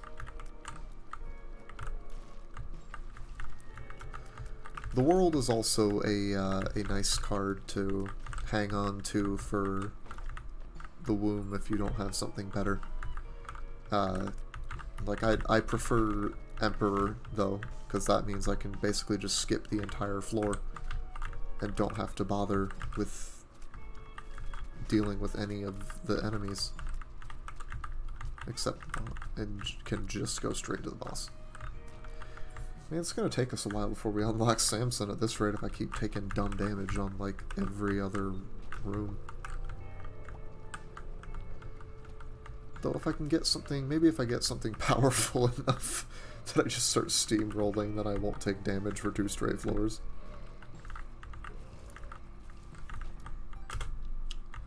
Another Hierophant.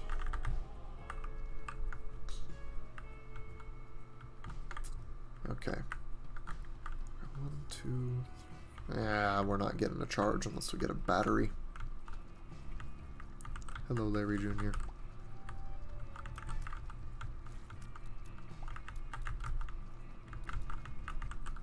I wonder if can Larry Jr. appear as a double boss fight? I don't actually know.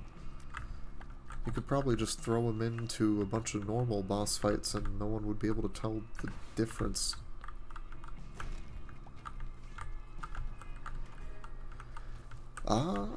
I like Mysterious Liquid. Your tears leave a puddle of creep where they fall. And this is especially deadly for slow-moving or stationary enemies, because they just have to sit in it. So, and it's, best of all, this is a kind of tier effect that it just applies to every tier. It's just universal. So we actually are going to manage to get a charge. Did I miscount or something? Or, whatever. What am I doing? I can donate. Can I get up to 100 cents? Yes! Store level 2. And we'll keep 15 cents for next floor, so we can get an item if there's something good on offer.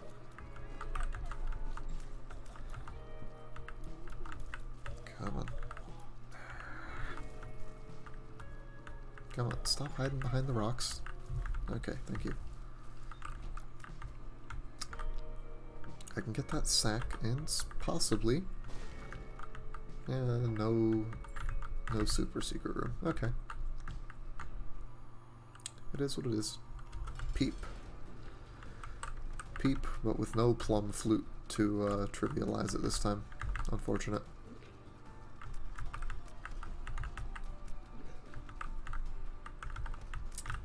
Just gonna hope that he just sits in the mysterious liquid for a bit. I say as he produces his own mysterious liquid.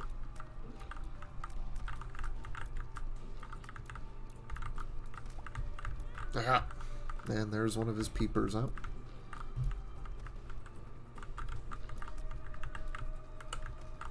Ah.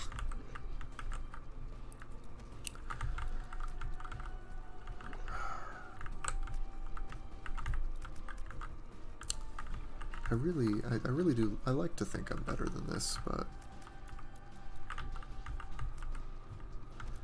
I suppose even pros have bad days and or bad runs, bad individual fights, and I am far from a pro. So really, you should honestly just expect me to have some bad times on occasion. Okay, Holy Grail. Flight and an HP boost. We will take that. And Mr. Dolly, giving some black hearts. Loving that. Magician gives you homing for a room. And a range upgrade. It can be useful sometimes, but most of the time it's just kind of there. That's one. Stone chest. I like stone chests. I feel like they tend to have better stuff. Lovers. Sometimes they just give you one card.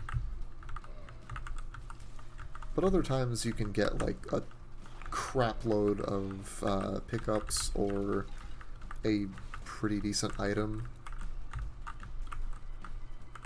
It's like I don't know the stone chest pool off the top of my head, though I think Infamy is actually one of the things that's in it. If you remember from that miserable failure of a run a little bit ago, where it couldn't save me from getting killed.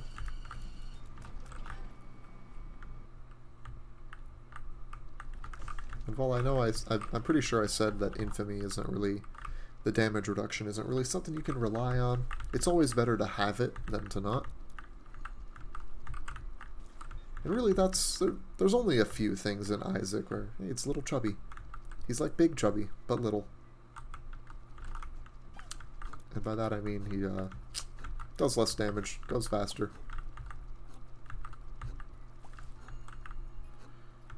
Okay, we've got flight, so we can go over the rocks, but not spectral tears, so they won't go through obstacles. Empress. I will hold on to that for now. Because that basically triggers Whore of Babylon for a room. Ouroboros Worm. Mom's underwear. I don't like Ouroboros Worm that much, because it's just freaking weird. I'm gonna keep Broken Magnet. If we didn't have Tractor Beam keeping our tiers in a straight line like this, Ouroboros Worm would have had our tiers kind of like spiraling out as they flew.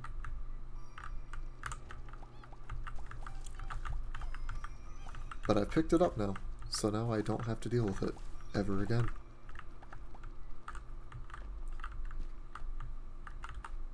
So I'm not normally super completionist on roguelites like Isaac. I'm much more completionist than I normally am. Because there's a lot of stuff to unlock and a lot of really interesting stuff. I forgot that poop drops could actually get turned into sacks.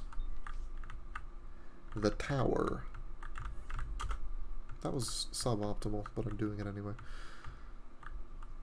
The tower just spawns a bunch of troll bombs in the room. Generally, it ranges from not very good to straight up detrimental.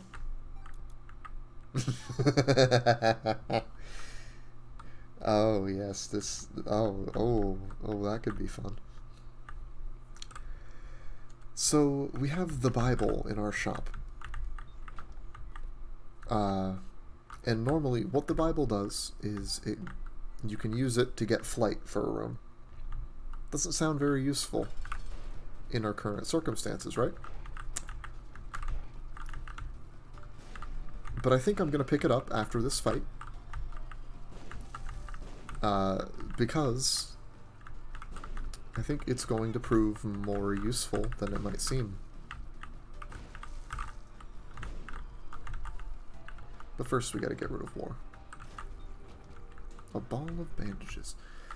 I highly doubt we're actually going to be able to get all 4 balls of bandages or all 4 cubes of meat until I'm able to get a run where I start, where I can get an early Book of Revelations. Otherwise, it's just not very likely.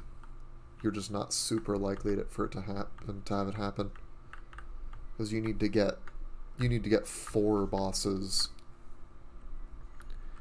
out of 8, or really, well, 7, because Mom is always the Depths 2 boss, and actually 6, because Mom's heart in Womb 2. You need to get 4 out of your 6 bosses to be the right boss, and that's hard to do without forcing it via Book of Revelations. And Book of Revelations is also just a really good item, because a soul heart every 6 rooms is nice.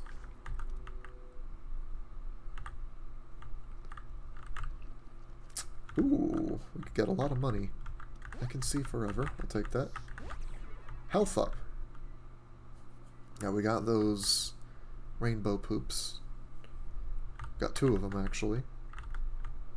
So there's 1 heart there, 2 half hearts, 3 at least. There may be more that I just don't remember specifically, but that's what's on the map. There's 2 more hearts from the lovers.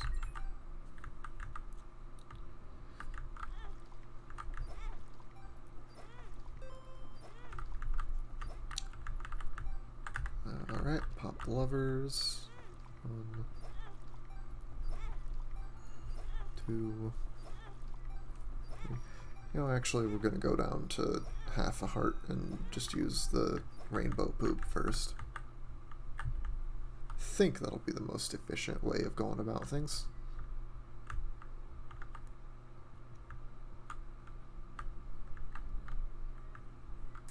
Wonder what the odds of having 2 of them spawning in the same room is. I imagine it can't be great. Certainly not going to complain, though. Let's blow this up just in case we get something good. High Priestess. High Priestess makes Mom's foot stamp down on an enemy in the room, or you, if there's nothing else. Like so. Hey, a sack. Child's Heart. Child's Heart can replace some pickups with hearts. It's like Matchstick, but for hearts.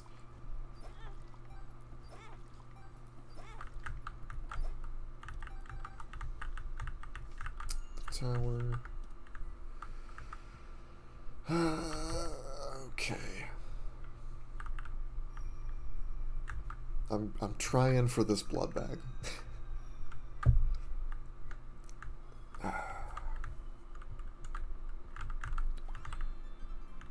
And this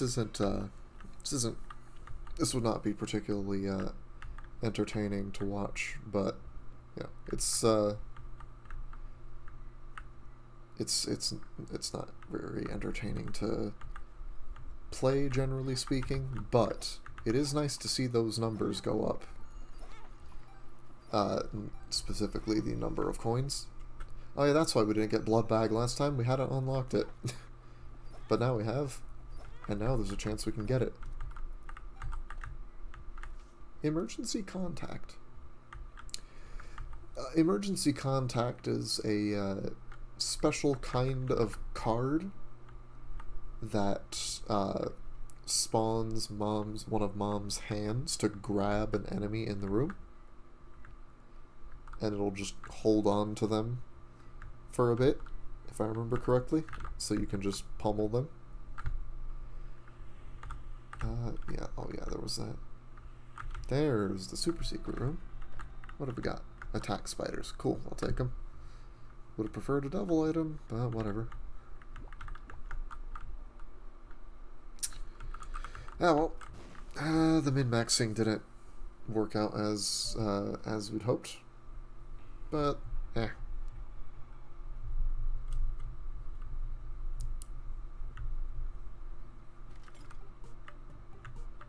Devil Beggar, Keymaster, regular beggar.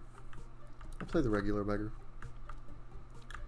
So if you, I think this is one of them, if you donate enough to them, you give them enough money, one, they can pay out with various pickups, eventually pay out with an item, and they might increase your angel room chance? I don't remember for sure. I know you can get an increase in deal chance by blowing them up. Which I think... okay, fine. I'll give some of my 22 keys to the Keymaster. I don't like these guys because they just spit out chests and rarely give you anything useful. Okay, come on. Give me something good soon.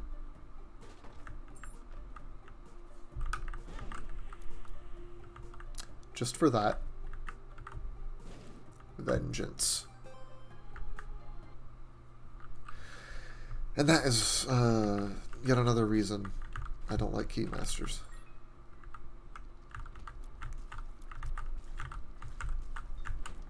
Just about every other kind of beggar I can deal with. Keymasters, though? Nah. Nah, screw those guys. Terrible.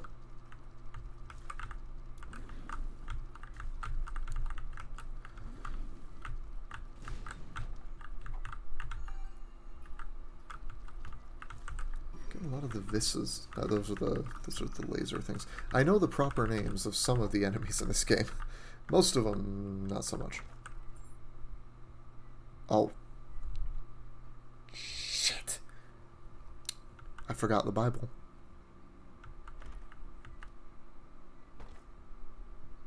I forgot the Bible on the last floor. And I picked it up, so it's not going to spawn again. God. Oh my god. Oh, I feel so stupid. Okay, well, what I was going to say, I was going to just show it, but if you remember the cutscene from when we first beat Mom with the Bible falling off the shelf and hitting her on the head, yeah, you can use the Bible in the Mom fight and it'll kill her instantly. Same with Mom's heart. So I was going to do that and just be like, hey, you can do this. It's a fun little thing. Little shortcut. Anyway, back to current matters. This blue and white chest here is an, I think it's called an eternal chest. You open it with a key, it spits something out, usually, and then it closes again. Eventually it won't produce anything else. And then it's just stuck.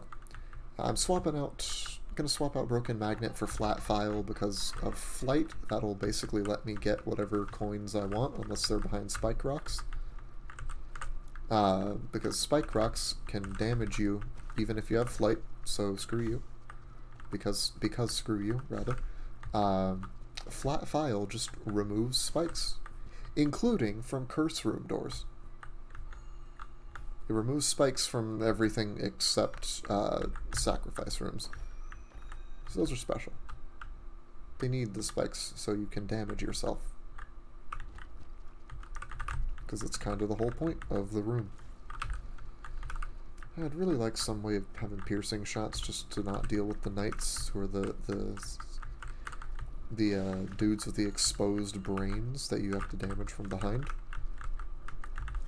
Or harm another way. Shot speed up. That's another cool thing about Lucky Foot. It removes the negative effects of experimental pills as well, making them purely positive. So with Cain, there really is no reason to not take every pill you see. 8-inch nails. Okay, now we got some nice hemalurgic spikes here. And we fire highly damaging nails.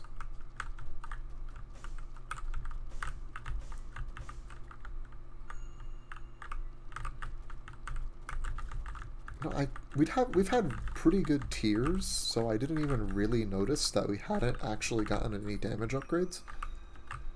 Things have been going pretty well. Also, Flat File says, screw you, spiky blocks. No one likes you.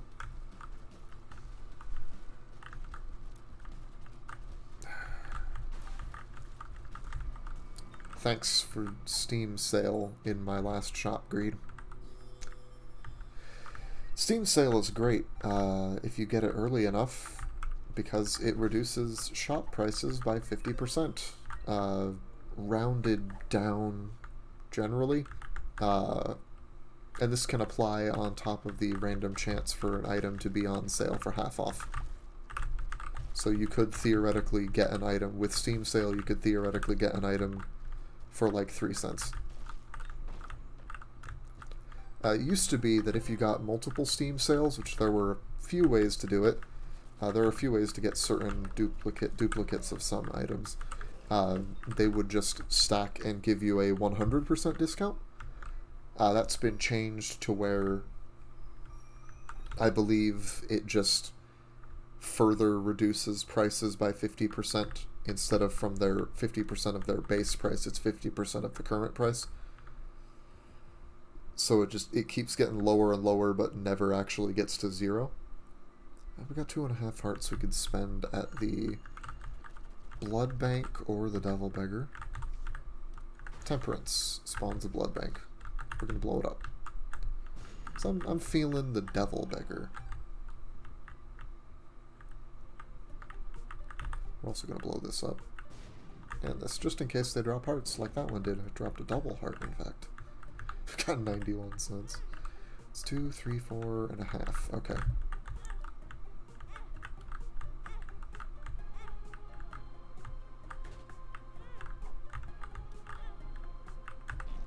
Pheromones. Adrenaline. Yeah, that increases damage when you have empty heart containers. You know what, I'll take the risk, because that's a decent damage up. We're at 9.81 damage. That is pretty high, actually. So I'm gonna rely on our soul hearts and black hearts for protection. And now we're at 99 cents. I wish I could have donated more, but it is what it is. Alright. Hello again, Mom.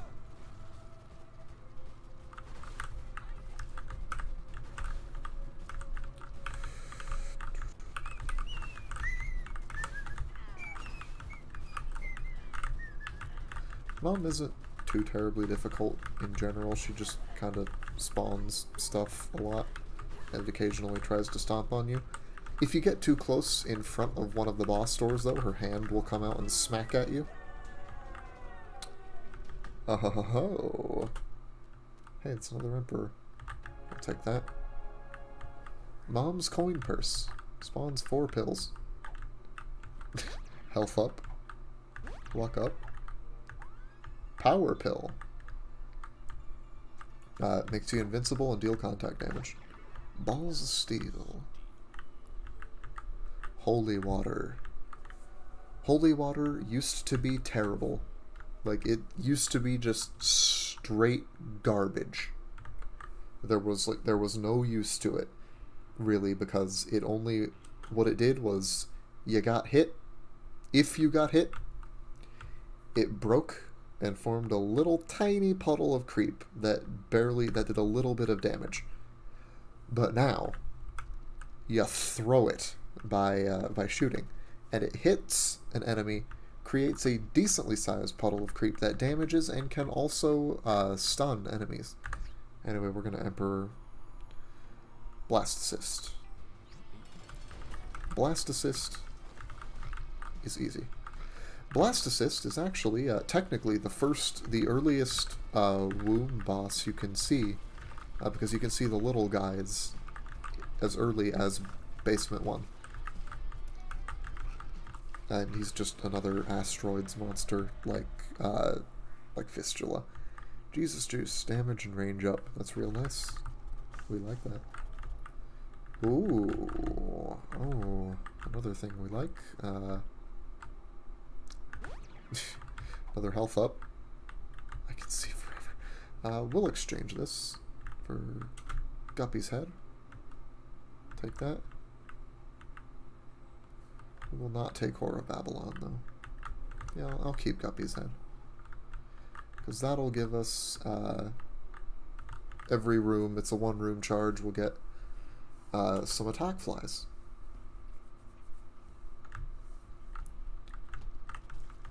Oh no, a spider. The Hanged Man. Hanged Man gives you flight for the room. It's very useful in our current situation. Hierophant. I like that. Another Hierophant. I'll hold on to that just in case. Okay, now that we've taken a double deal, we've locked ourselves out of angel rooms. Whoops. That's a bit of a damage down, but we still got still got 10 damage. And 5 tiers. So we're doing awesome for DPS. This combined with the combination of this extra damage from, and along with any extra damage we get from Little Chubby and Mysterious Liquid, and potentially Holy Water, yeah, we're set for DPS. HP up from an experimental build. I'm not a huge fan of this room, mainly because I hate the red poop. Because it deals damage when you touch it, and it reforms after a few seconds. I just hate the red poop, honestly.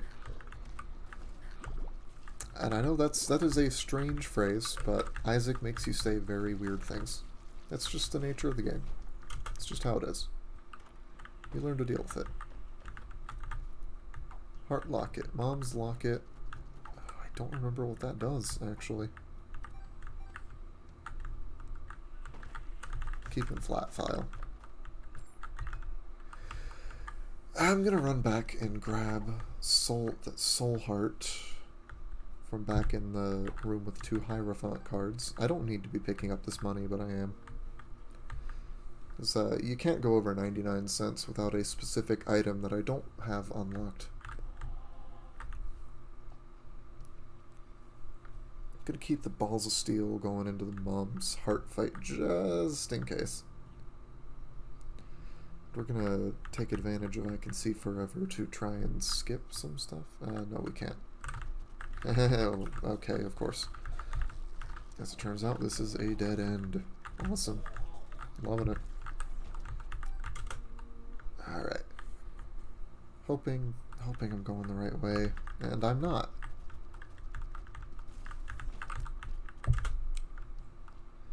At least every room I clear is another chance to get a few more flies. More flies are always good. Oh, it's these guys. Yeah. Get petrified by the holy water.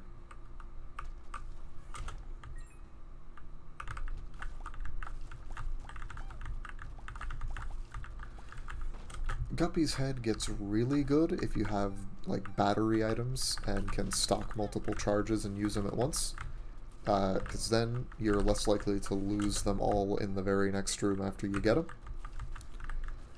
Otherwise, it functions as just a nice extra damage boost, but with some synergies you can, or just with some battery drops, you can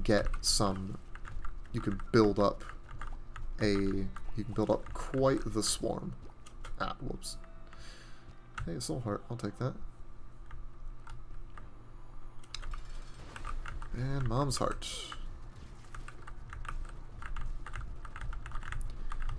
Funny thing about Mom's Heart is that her attacks will actually damage the enemies she spawns. So it is entirely possible for her to kill her own ads. This actually applies to a lot of bosses. Or, I don't know about a lot, but several bosses.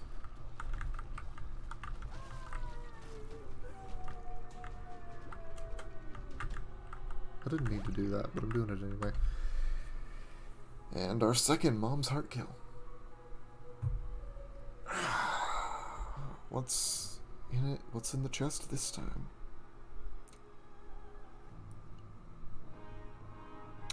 Rubber cement. I like that one.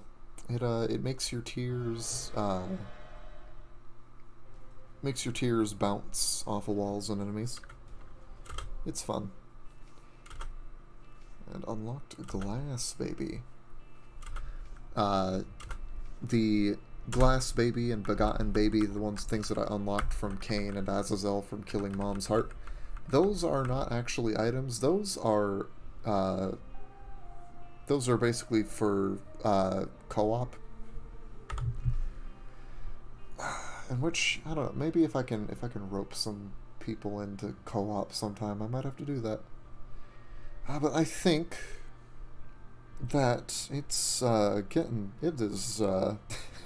it's well past midnight in my time, so I think that is going to be all for tonight. Thank you to those of you that have watched, and any of you that choose to watch this in the future. I intend to stream more of this gameplay on this file more frequently. I'll keep my own personal gameplay to my another save file. I hope it's been at least somewhat enjoyable, and I hope I can improve my currently rather minimal streaming skills over time. Hope you've once again hope you've enjoyed. Hope you'll tune in next time I decide to stream this. So I'll see you then.